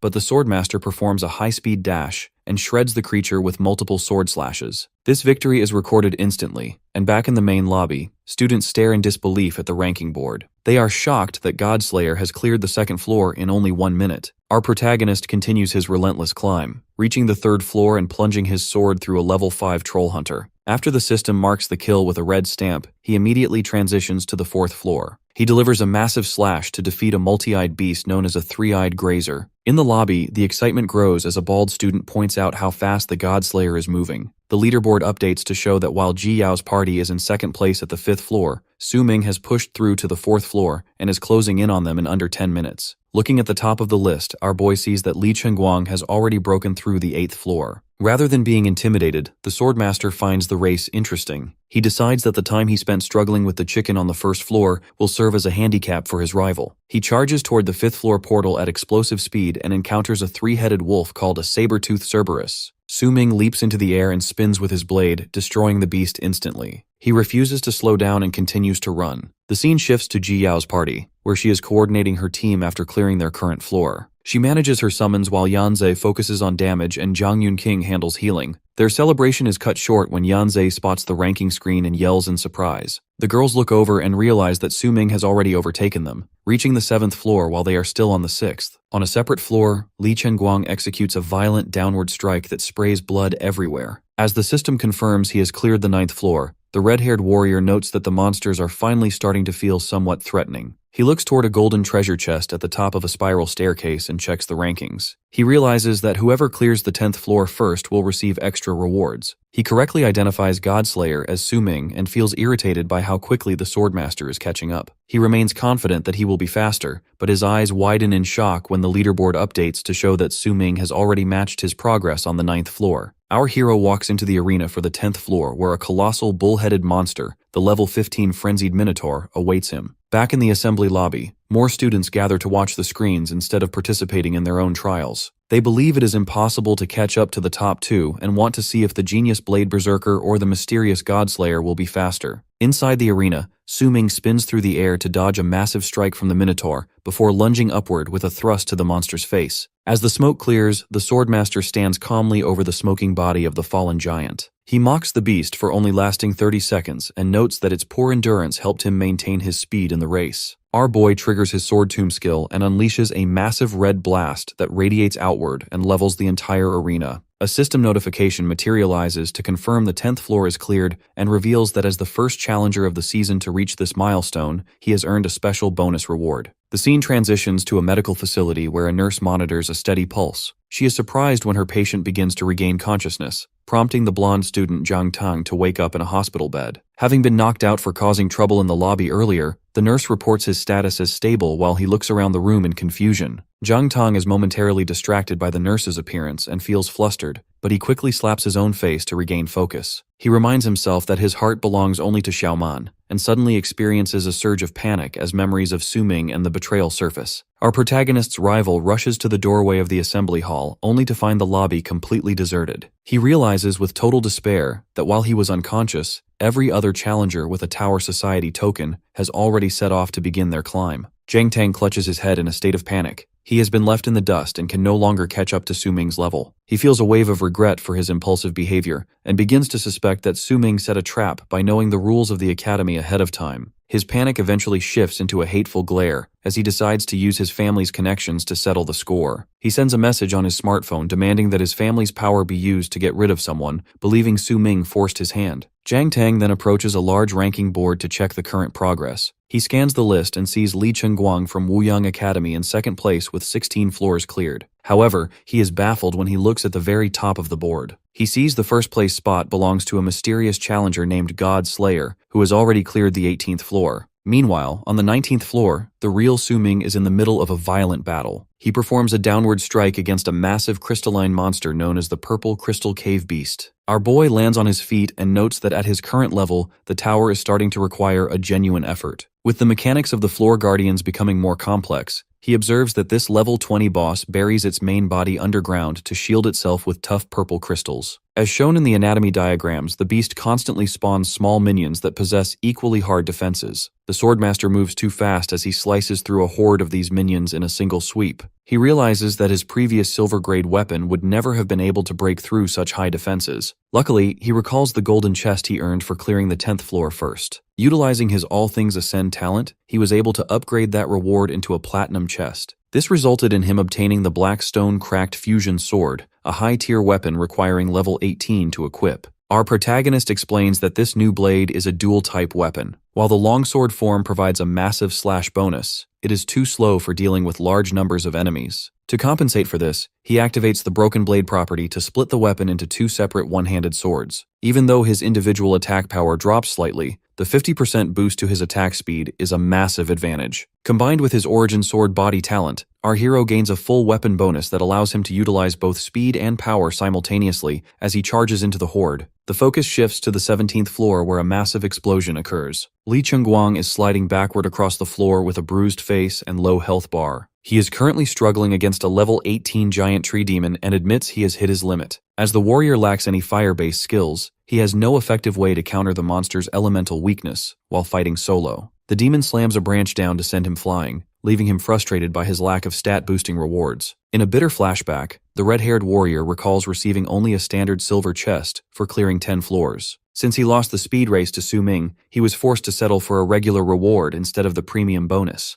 To make matters worse, the chest only yielded a magic-type necklace that is completely useless for his physical-based job. He holds the accessory with a look of pure disgust, realizing that his failure to beat Su Ming to the 10th floor has crippled his momentum in the tower. Li Chengguang struggles desperately. Giant tree demon slams him into the ground. Due to the overwhelming power of the beast, the warrior lies bruised and breathless, realizing that pushing any further will result in his permanent death. This fear forces him to surrender, and he signals his forfeit. Multiple system notifications immediately updates the assembly hall screens, announcing that the second-place challenger has officially failed his attempt. These digital reports also show a wave of other eliminations across various floors, proving that the difficulty of the tower is starting to crush the majority of the students. While others are failing, the perspective shifts to Su Ming as he moves with impressive speed on the 19th floor. He uses his twin blades to slice through crystal minions as he targets the massive pulsing crystal that serves as the cave beast's head. The Swordmaster realizes he has finally closed the gap on his target. He activates his Sword Tomb skill and plunges his blade deep into the core, forcing the monster's real body out from its underground hiding spot. He mocks the creature for its cowardice as the crystal shatters, resulting in a successful clearance of the 19th floor. As more notifications highlight the growing list of defeated parties and confirm the official elimination of Li Chengguang, Su Ming stands before the teleportation gate leading to the 20th floor. He notes that the Blade Berserker has finally stopped, which makes sense to him since the tower's difficulty rises steadily after the 10th level. Based on his memories from his past life, our protagonist knows that the 20th floor represents a major threshold where the challenge jumps up exponentially. He checks his own status and sees he has reached level 20, acknowledging that while the 19th floor was his current limit, hitting this new level gives him the chance to finally use a legendary move from his previous life. He arrives on the 20th floor amidst thick smoke and debris, leaping into the air as the system confirms his location. He descends with his blade drawn to face the new guardian, a towering knight in armor known as the Seal Knight. The Swordmaster attempts to use his sword control skill, but the level 25 boss deflects every strike with ease and pushes him back. Even when the protagonist activates his hidden step to boost his speed, the knight continues to block the attacks with minimal effort. As the guardian is 5 levels higher than him, Su Ming finds it impossible to break through its defense. The Seal Knight counters with a massive beam of sword energy that slams into our hero and sends him flying across the arena. Su Ming struggles against the overwhelming pressure, realizing that his current gear and stats are not enough to withstand the skill attacks of such a high-level monster. He calculates his survival odds and determines that he can only tank one more hit before his health bar empties completely. He admits that even with his knowledge of the future, challenging the tower above his current level is a massive undertaking. Luckily, this struggle was actually what the Swordmaster expected from the start. He activates his Shadow Blade set skill, causing intense red energy to flow as he prepares to test the move he has been waiting for. He powers up, reflecting on the skill he was most proud of during his past life as a Godslayer. He unleashes an enormous energy slash known as the Godslayer's Strike, which consumes the entire area in a devastating explosion. Back in the assembly hall, the crowd watches the ranking board in total shock. Li Chengguang stares in disbelief while other defeated students gossip about the incredible progress of the mysterious Godslayer. While most students discuss how they were knocked out early as the monsters after the 10th floor are too difficult for regular challengers, they wonder where this elite warrior came from. They are left speechless by the fact that someone is successfully clearing the 20th floor on their very first tower run. Li Chengguang stands in a state of visible frustration, deeply unsettled by the fact that Su Ming managed to surpass him by challenging the 20th floor. Because of his agitation, he is caught off guard when Luna approaches and notes that this is the first time in his life he has ever lost to someone. This observation causes the warrior to grit his teeth in silent anger as he hardens his resolve against the mysterious Godslayer. Deep within the tower arena, the massive energy of the Godslayer's strike consumes the surroundings. As the smoke clears, the result of the battle becomes obvious. Su Ming is shown kneeling on the ground and breathing heavily. He realizes that he is completely exhausted and admits to himself that he must accept defeat this time. The armored Seal Knight remains standing perfectly still and unharmed despite the devastating attack. Since even his strongest slash couldn't handle the Guardian, the Swordmaster reaches out to a menu and officially chooses to forfeit his attempt at the 20th floor. He closes his eyes and accepts the outcome, but his shock returns when the knight suddenly begins to speak with a deep resonance. The Seal Knight tells the protagonist that he didn't actually lose, which leaves Su Ming staring up in total confusion. The Guardian explains that at the hero's current level, his attributes simply aren't high enough to bring out the true power of such a god-level skill. While Su Ming is frozen in disbelief that a Tower Guardian is capable of prophetic speech, the knight turns away and mentions that he looks forward to a future rematch. Suddenly, Su Ming is teleported back into the assembly hall filled with portals, recognizing it as the rest area for those who have finished their climb. Nearby, a large crowd of challengers gathers around a ranking screen and shouts in excitement. They notice the rankings have updated and discuss how the Godslayer finally failed on the 20th floor. Even though the mysterious challenger stopped there, the onlookers consider it incredibly impressive since even the genius Li Chengguang only cleared the 16th. Our protagonist walks calmly through the crowd, completely unnoticed by those searching for the legendary Godslayer. He reflects on how useful his first floor title reward turned out to be, as it masked his identity and prevented him from being mobbed by gawkers. He understands that while his concealment skill only works inside dungeons, the tower's naming system provides the perfect cover. He then checks the party rankings and sees that Ji Yao and the others are currently in 3rd place on the 14th floor. He is satisfied to see their coordination has improved, and decides to head out first to begin his next phase, since they are doing well on their own. The Swordmaster walks toward a gateway where a digital menu displays various quest categories. As he has reached level 20, his second-class advancement quest has appeared.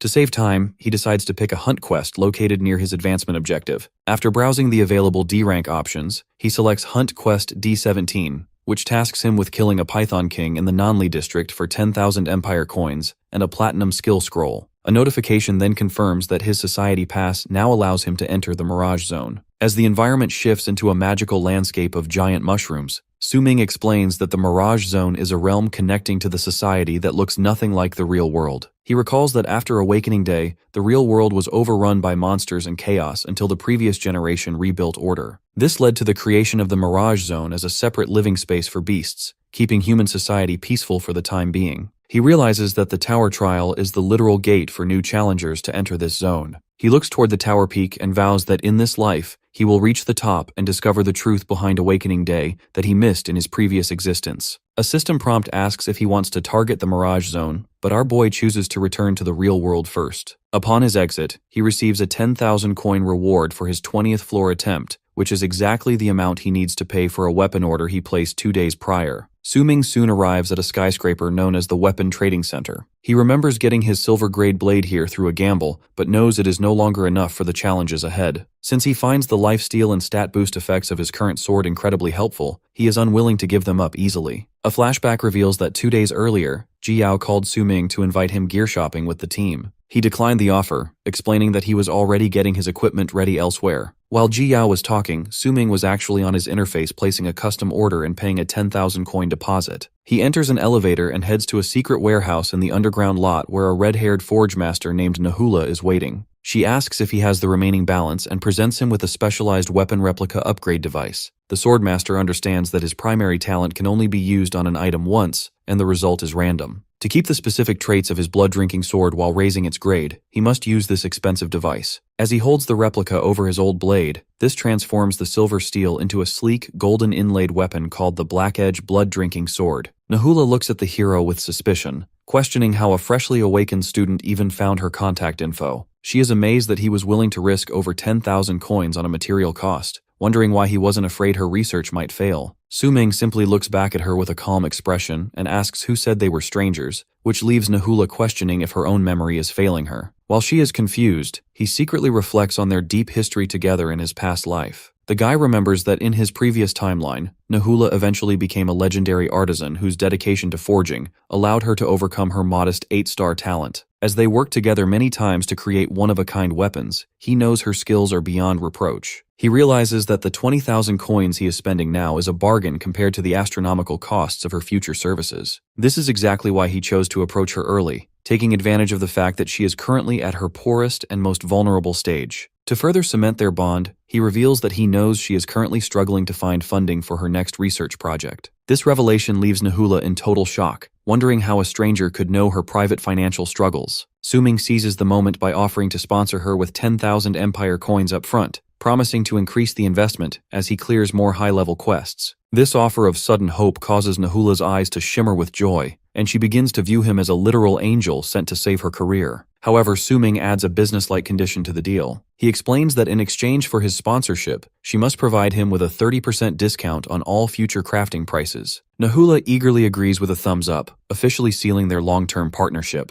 The scene transitions to the Mirage Zone's wilderness area, a vibrant forest where the trees and flora are far larger than anything found on Blue Star. In the Sichuan forest, the local wildlife is shown to be dangerous as a predatory plant attempts to snap up a small lizard. Our protagonist arrives through a blue portal and stands on a fallen trunk, noting that the scale of this environment far exceeds the beginner dungeon. Due to the scent of blood lingering in the air, he realizes his target is nearby. He consults his system for Hunt Quest D17, which tasks him with killing the Python King that has already devoured several Tower Society members. As the monster is estimated to be around level 25 and is located to the south, he prepares for a difficult hunt. Looking up at the massive canopy, he finds it difficult to scout the area as the trees are too tall to climb easily. This leads him to wonder if he can mimic the legendary sword-flying techniques of a true swordmaster. Even though his job is technically different, he hopes his sword control skill might allow him to ride his blade through the air. Unfortunately, his first attempt ends in failure as the blade wobbles under his weight and sends him falling face first into the grass. He realizes that standing on a moving weapon is a specialized class ability he doesn't possess, but the fall gives him a creative new idea. Instead of trying to stand on the sword, the boy leaps into the air and activates his control skill while gripping the hilt tightly. Since he uses the weapon's autonomous momentum to pull him upward, he is able to soar through the leaves and reach the top of the forest canopy. From this high vantage point, he finally gains a clear view of the landscape and spots activity toward the south. Meanwhile, a group of 3 suspicious individuals gathers near a river entrance. This team is tracking Su-ming's movements. A blonde-haired man explains that as the hero accepted a solo hunt quest without a party, his name was incredibly easy to find on the public quest board. The woman mocks our boy for having the nerve to enter such a dangerous zone alone, while the man in the blue cloak dismisses him as a clueless newbie who will likely be killed by the monsters before they even reach him. However, the blonde leader, who is revealed to be a level 27 warrior, urges them to hurry. He is determined to reach the protagonist quickly so they can claim a bounty on his head before the forest creatures do their work for them. The story moves into a flashback where a system message confirms that Zhang Tang has forfeited his climb at the 13th floor. He emerges in the lobby feeling exhausted and bitter, as his poor performance and lack of teammates have left his tower ranking in shambles. Frustrated by his slow progress, the young master scans the nearly empty rest area for Su-ming's name on the leaderboard.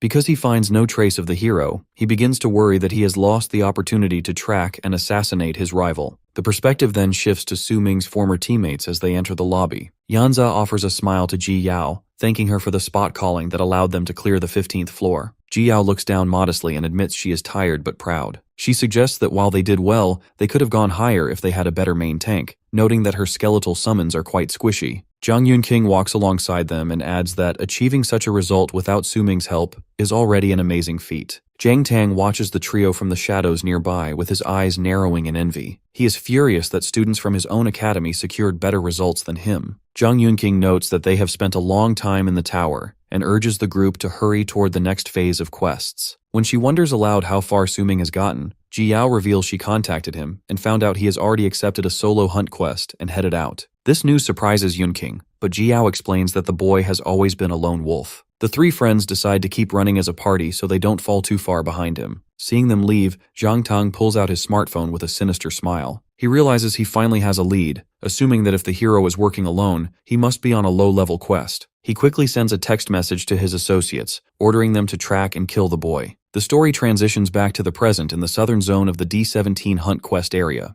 The landscape is a dense, overgrown forest filled with ruined wooden shacks and broken bridges. Su-ming walks through the moss-covered wreckage of a village and observes that the area went through serious destruction quite some time ago. He stops in front of a pile of wooden planks and realizes he is looking at the corpses of villagers from a beastman settlement. Our protagonist notices a bubbling green liquid covering the bodies and concludes that the corrosive fluid is what killed them. Due to the rotting stench, he identifies the substance as snake venom. He scans the area and senses that his target must be nearby as a strong scent of blood mixes with the air. He looks toward a decaying house deeper in the woods and decides to push further in. Our guy eventually finds a massive pile of green, viscous slime swarming with flies. He is forced to clench his nose as the smell is so overpowering. He stares at the slime with disgust, realizing that the sheer volume of the discharge indicates that the Python King is even larger than he expected. Suddenly, a rustling sound from a nearby tree catches his attention. He turns sharply and notices a black silhouette with pointed ears hiding behind some tall grass and flowers. A small girl with cat ears and a tail lunges out, trembling with fear and holding her hands up like claws. She screams for him not to come any closer, trying to look intimidating despite the tears in her eyes by claiming her claws are sharp. Su-ming stares at her blankly for a long moment before casually remarking that she just looks like a pet. This insult turns the girl's face red with anger. She screams that she isn't a pet and asks if he is another attacker come to destroy her home. A character sheet appears over the girl, identifying her as Leah,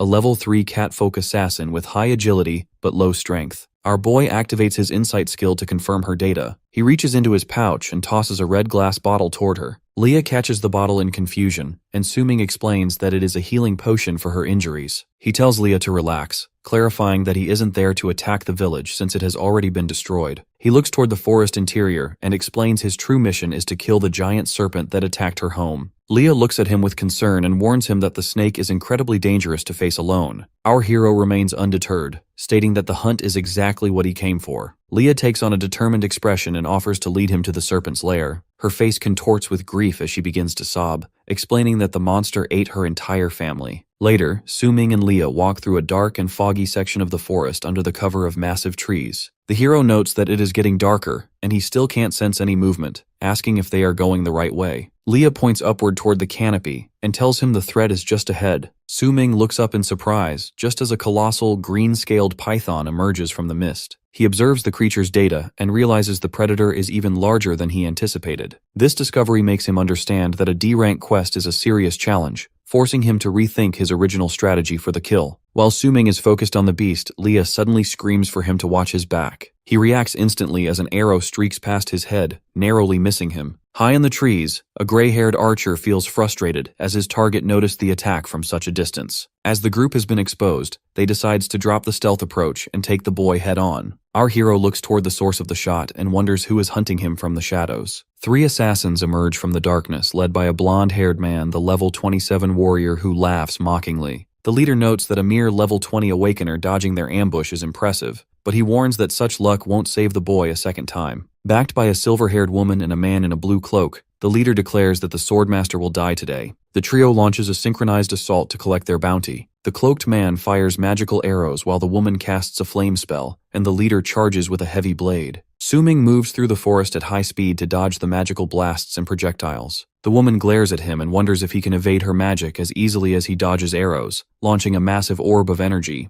A violent explosion of debris follows, and though our hero emerges from the smoke with a slight decrease in health, he remains standing. He clashes with the blonde leader, creating shockwaves that shatter the surrounding rocks. The assassin laughs while pushing his blade against the heroes, mocking the boy's strength and mentioning that it took all three of them just to handle a newbie. The trio regroups and looks down on the protagonist with condescension. They suggest that the clients must be rich to pay for such an easy job, as they expected a monster but found only a clueless student who picked the wrong quest. While Leah watches from the hidden spot in total devastation, the cloaked man mocks the hero for making enemies without understanding the meaning of death. Su-ming sits with his head bowed and breathes heavily in the shadows. He asks his attackers to reveal who sent them so that he can at least die knowing why. The blonde leader raises his sword with a triumphant grin, believing there is no harm in telling a dead man. He reveals that the Zhang family's young master, Zhang Tang, is the one who wants the hero's pathetic life. As the man brings his blade down in a savage motion, blood sprays into the air from a direct hit. Leah stares in horror, but a close-up of Su-ming's eyes shows he is perfectly calm. He notes that the betrayal matches his guesses about Zhang Tang's character. Suddenly, the blonde man shouts in surprise as a second Su-ming is revealed standing high on a ridge behind them. The protagonist looks down at his attackers and remarks that Zhang Tang is the only one who would come at him this aggressively. The leader spins around in absolute terror, unable to understand how two versions of the hero exist. Our boy's right eye pulses with his inside eye as he explains that the figure they just killed was merely a set skill clone. While standing calmly on the ridge, the swordmaster analyzes the situation based on the world's survival rules. He identifies the archer as level 23 and the mage as level 25. He understands that in this world, awakeners cannot hunt others if there is a level gap of more than 10 levels without becoming wanted criminals. For this reason, he calculates that their levels cannot exceed 30, identifying the level 27 swordsman as the primary threat. Su-ming decides to target the weakest link first. He vanishes and reappears instantly behind the man in the blue cloak. He holds a blade to the hostage's throat and tells the others not to do anything stupid. He smiles darkly and points out that fatal spots like the throat don't care about HP bars. The silver-haired woman yells in fury, calling him a despicable bastard. The swordmaster remains unfazed, reminding her that they were the ones who tried to snipe him from behind first. The blonde leader glares at him with a mocking grin, assuming a recently awakened brat wouldn't have the nerve to actually kill a person. He suggests that a first kill never feels great and expects the boy to hesitate. Su-ming offers a cold and unnerving smile in response. In a sudden flash of motion, he slashes the mage's throat, sending blood spraying across the forest. He calmly declares that he is actually in a pretty good mood. The silver-haired mage and her blonde companion stare in horror, frozen by the fact that Su-ming didn't even blink during the execution. Our hero mocks their professionalism, laughing because their attempt to hunt him confirms they are under level 30, making them little more than glorified beginners in his eyes. As the blonde warrior begins to sweat under the pressure, Su-ming reveals that the souls he claimed in his past life are countless, projecting a raw killing intent so terrifying that even the hidden catfolk girl, Leah, trembles in fear. Suddenly, our boy moves with a burst of speed and strikes the mage's hand. As he hit a non-fatal spot, the spray of blood and the mage's scream of agony only count as standard HP damage. Su-ming stands stoically while his opponent clutches her bleeding limb, explaining that even though her level is higher, she lacks the speed to outrun his attacks. He immediately follows up with a violent upward strike called a ring blade smash. This impact is so powerful that it launches the blonde warrior high into the air. Our protagonist watches his enemy fly with a confident smile, noting that while the swordsman is 7 levels higher and built for strength, their agility stats have finally equalized. To close the distance, the swordmaster activates his divine step skill. He instantly reappears beside the warrior to strike again,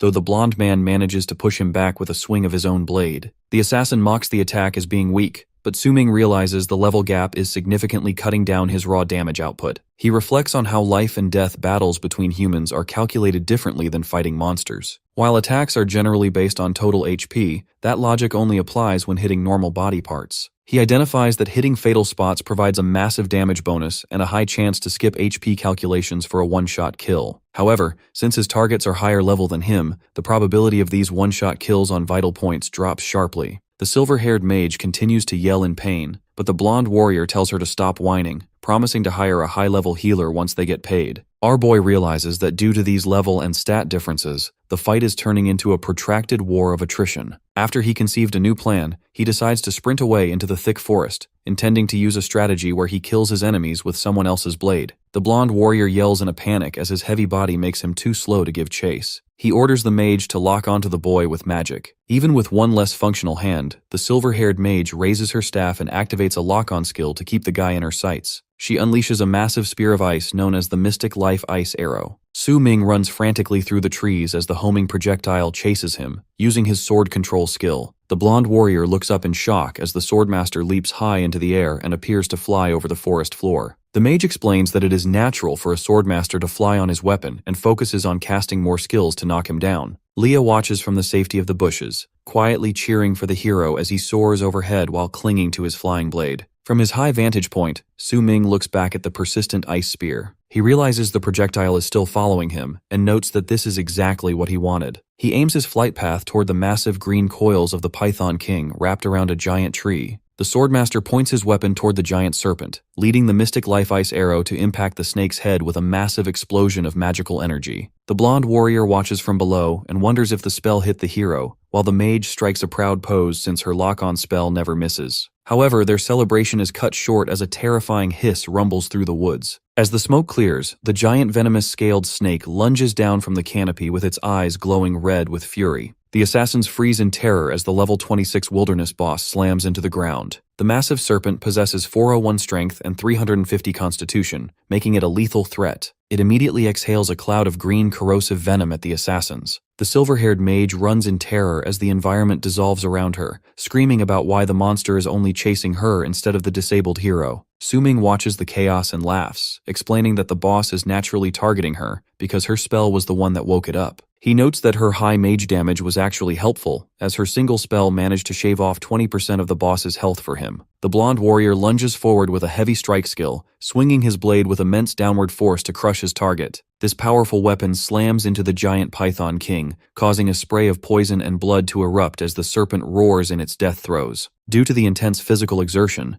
the assassin shouts in a final attempt to end the fight, performing a mountain-suppressing heavy strike that shatters the earth beneath the snake. Su Ming observes this carnage, noting that the blonde warrior is built purely for strength. He realizes that as a result of being one level higher than the serpent and going all out, the assassin's damage is truly terrifying. This devious smile returns to the swordmaster's face because he knows that using his enemies to whittle each other down was the perfect strategy. Now that they are both weakened, he decides it is finally his turn to finish the job. The silver-haired unleashes a spear of ice known as the Mystic Life Ice Arrow at the giant Python King, which makes it roar in pain, giving her a moment of false hope that she might be saved. However, multiple sword slashes suddenly rip through her body as Su Ming tells her not to get too happy yet. He extends his hand to control his shadow blade, and the mage lets out a final scream as he strikes her down. This causes the blonde warrior to shout in a fit of rage, for he realizes he is now the one being targeted by a sneak attack. As the serpent lunges, our hero laughs and leaps to a high branch to stay safely out of reach. He mockingly asks the assassin if he needs a hand while the warrior is caught in the giant snake's coils. The blonde man looks back in agony as the swordmaster manipulates his weapon with blue energy, explaining that the assassin should finally understand how annoying a sneak attack can be. Since the previous struggle occurred, the Python King's health is nearly empty. Su Ming notes that thanks to the assassins, the serpent's armor is cracked and its defenses have dropped sharply. He unleashes a massive slash using his sword control skill, striking the blonde warrior through the serpent's body and ending his life. Our boy walks calmly through the settling mist, reflecting on how he found everything he needed without putting in any effort at all. As the dust clears, the catfolk girl Leah stirs on the ground and realizes the threat is gone. She looks at the dead monster and smiles through her tears, because she knows Su Ming has finally avenged her fallen family. Our protagonist looks at the carcass and considers the high-quality rewards he will receive from a D-rank hunt quest, but he is suddenly interrupted by a strange presence. He turns to find a hooded person hiding high in the trees,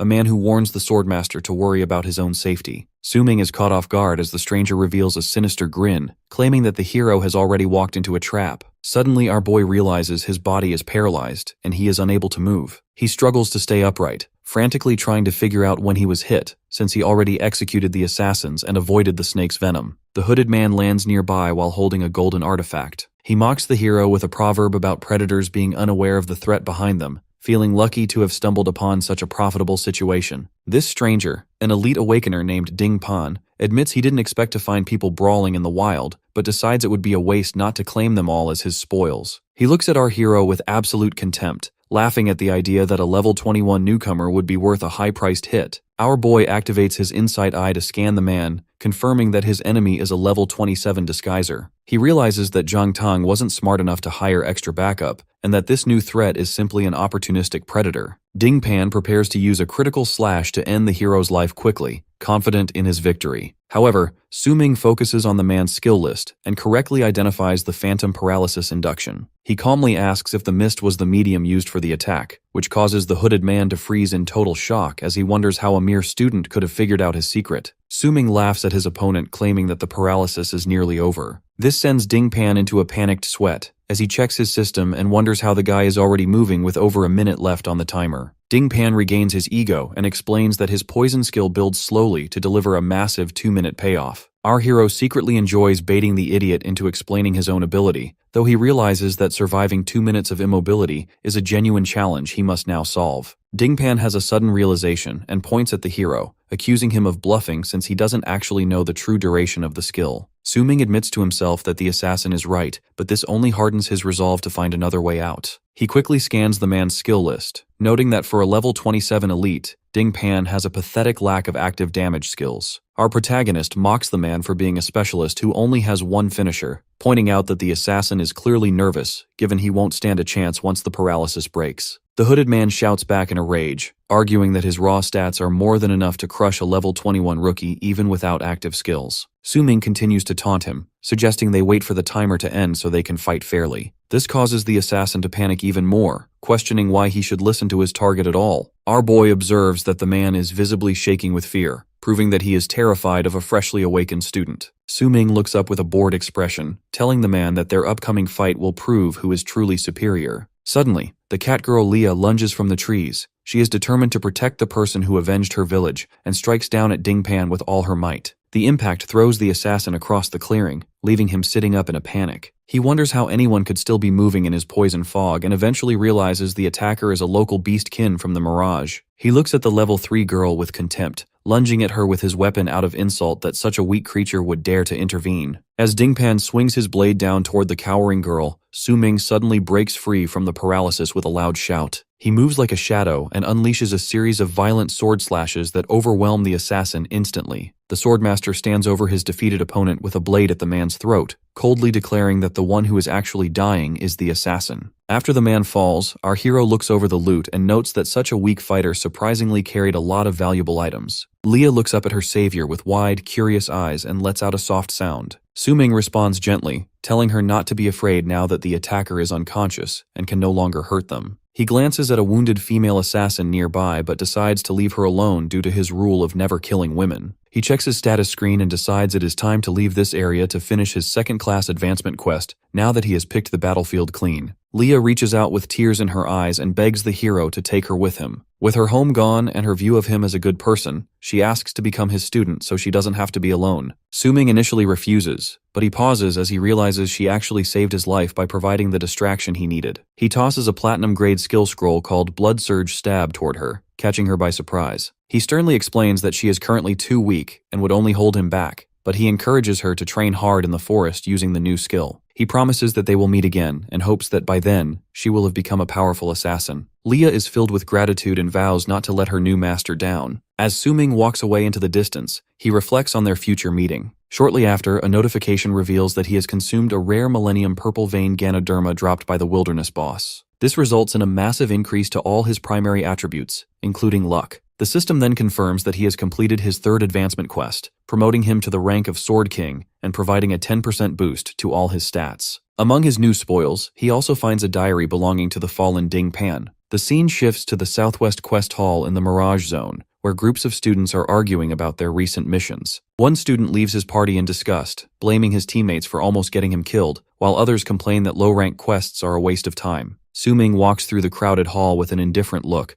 noticing that many challengers have already returned from their hunts. The crowd suddenly gets excited as a stylish woman named Miss Mo-mi walks past. People whisper that her party cleared an F-rank quest thanks to a quiet 10-star exorcist on her team. Miss Mo-mi looks at her phone in frustration after her cold teammate hung up on her again. A loud shout suddenly erupts from the other side of the room as a student notices a massive update on the victory board. The crowd is stunned to see that someone has successfully cleared a D-rank hunt quest, which is considered nearly impossible for new awakeners given the level of the Wilderness boss. Miss Mo-mi stares at the screen in disbelief as a treasure chest with a diamond symbol appears. The hall is filled with murmurs of amazement at the reward being upgraded to a diamond grade, leaving everyone wondering what kind of monster could have achieved such a feat. Su-ming stands nearby in the middle of the chaos, looking cool and detached as the world reacts to his success. Since he analyzed the technical details of his fallen opponent, Su-ming realizes that the phantom paralysis conduction skill is incredibly specialized. This ability uses environmental mediums like mist or rain to slowly channel energy into a target over a period of 30 minutes to 2 hours, eventually triggering a 2-minute total paralysis. He concludes that while the preparation time is ridiculously long, the effect itself is fundamentally broken for human-to-human combat. This explains why the assassin Ding Pan had such weak direct combat abilities, yet managed to build a massive kill list of other challengers. By taking out this predator, our hero has unknowingly completed a C-rank bounty mission, resulting in his reward tier being upgraded to Diamond. He is satisfied with the outcome as a Diamond tier reward far exceeds the Platinum loot he originally expected from his standard hunt quest. However, as he returns to the Southwest Quest Hall, his success causes a massive disturbance. Onlookers are stunned to see a level 21 student achieving a Diamond rating, with many skeptically claiming that he must have cheated or pulled strings behind the scenes. Our protagonist finds the sudden attention and crowding repulsive, noting that the scrutiny makes his skin crawl. While some challengers argue that the official oversight is too strict for cheating, others remain frustrated and demand an explanation for his impossible score. To defuse the situation and protect his secrets, Su-ming decides to use his knowledge from his past life to bluff the crowd. He stops and calmly addresses the group, claiming there was no cheating involved. He suggests that the method for boosting a rating is actually simple. One just needs to pick a high-level solo quest and then ride the progress of a much larger, high-level party. He explains that by tagging along with a 100-man team clearing a major target, a solo player can trick the system into providing a high rating score even if their actual reward payout is small. Given that this explanation makes him look like a cowardly min-maxer who only cares about stats, the crowd immediately loses interest and begins to mock him. Su-ming is perfectly fine with being seen as a loser, as it allows him to slip away while the onlookers laugh at his supposed cowardice. As he departs, the stylish Miss Mo-mi watches him with deep suspicion. She recognizes the name he mentioned as a fake and realizes he is lying to protect himself. She chases him into a forest area and aggressively confronts him, shouting that she knows he actually cleared the quest through his own strength. Desperate for the truth, she offers him 100,000 Empire coins for the real information. Our hero remains completely indifferent and turns down the money without hesitation. He explains that as they are strangers, he won't take her cash for nothing, and suggests that wealthy people shouldn't throw their money around so carelessly. This refusal leaves Mome in shock, but she smiles to herself as she watches him vanish into the distance, noting that his hidden strength and personality remind her of an elite player named Bai Yi. The scene transitions to the real world later that night, where Su-ming returns to his quiet dorm room. He decides that staying on campus is his best strategy since most other Awakeners have already moved out, making it the last place Jiang Tang would expect to find him after the hitmen were killed. While checking his smartphone, he sees a lively group chat from his former teammates. The group is celebrating their successful clearing of a G-rank hunt quest. Our boy looks at their messages with a somber expression, feeling that his reclusive and loner personality is causing him to waste Ji Yao's consistent kindness. Suddenly, a private message arrives from Jiang Yunqing. She explains that her father, the chairman of the Jiang group, insists on giving him a gift for saving her life in the dungeon. A loading bar appears on his screen and reveals he has acquired a golden sword. Although the system identifies the weapon as being more flashy than practical, Su-ming is thrilled by its monetary value. He calculates that by selling the sword and combining the proceeds with his recent bounty money, he can send a massive wave of funding to the Forge Master Nahula. Even after supporting her research, he realizes he will still have 200,000 Empire coins left over. He sits on his bed feeling satisfied, noting that while the gift from the wealthy family lacks utility, its resale value is exactly what he needs to fuel his future growth.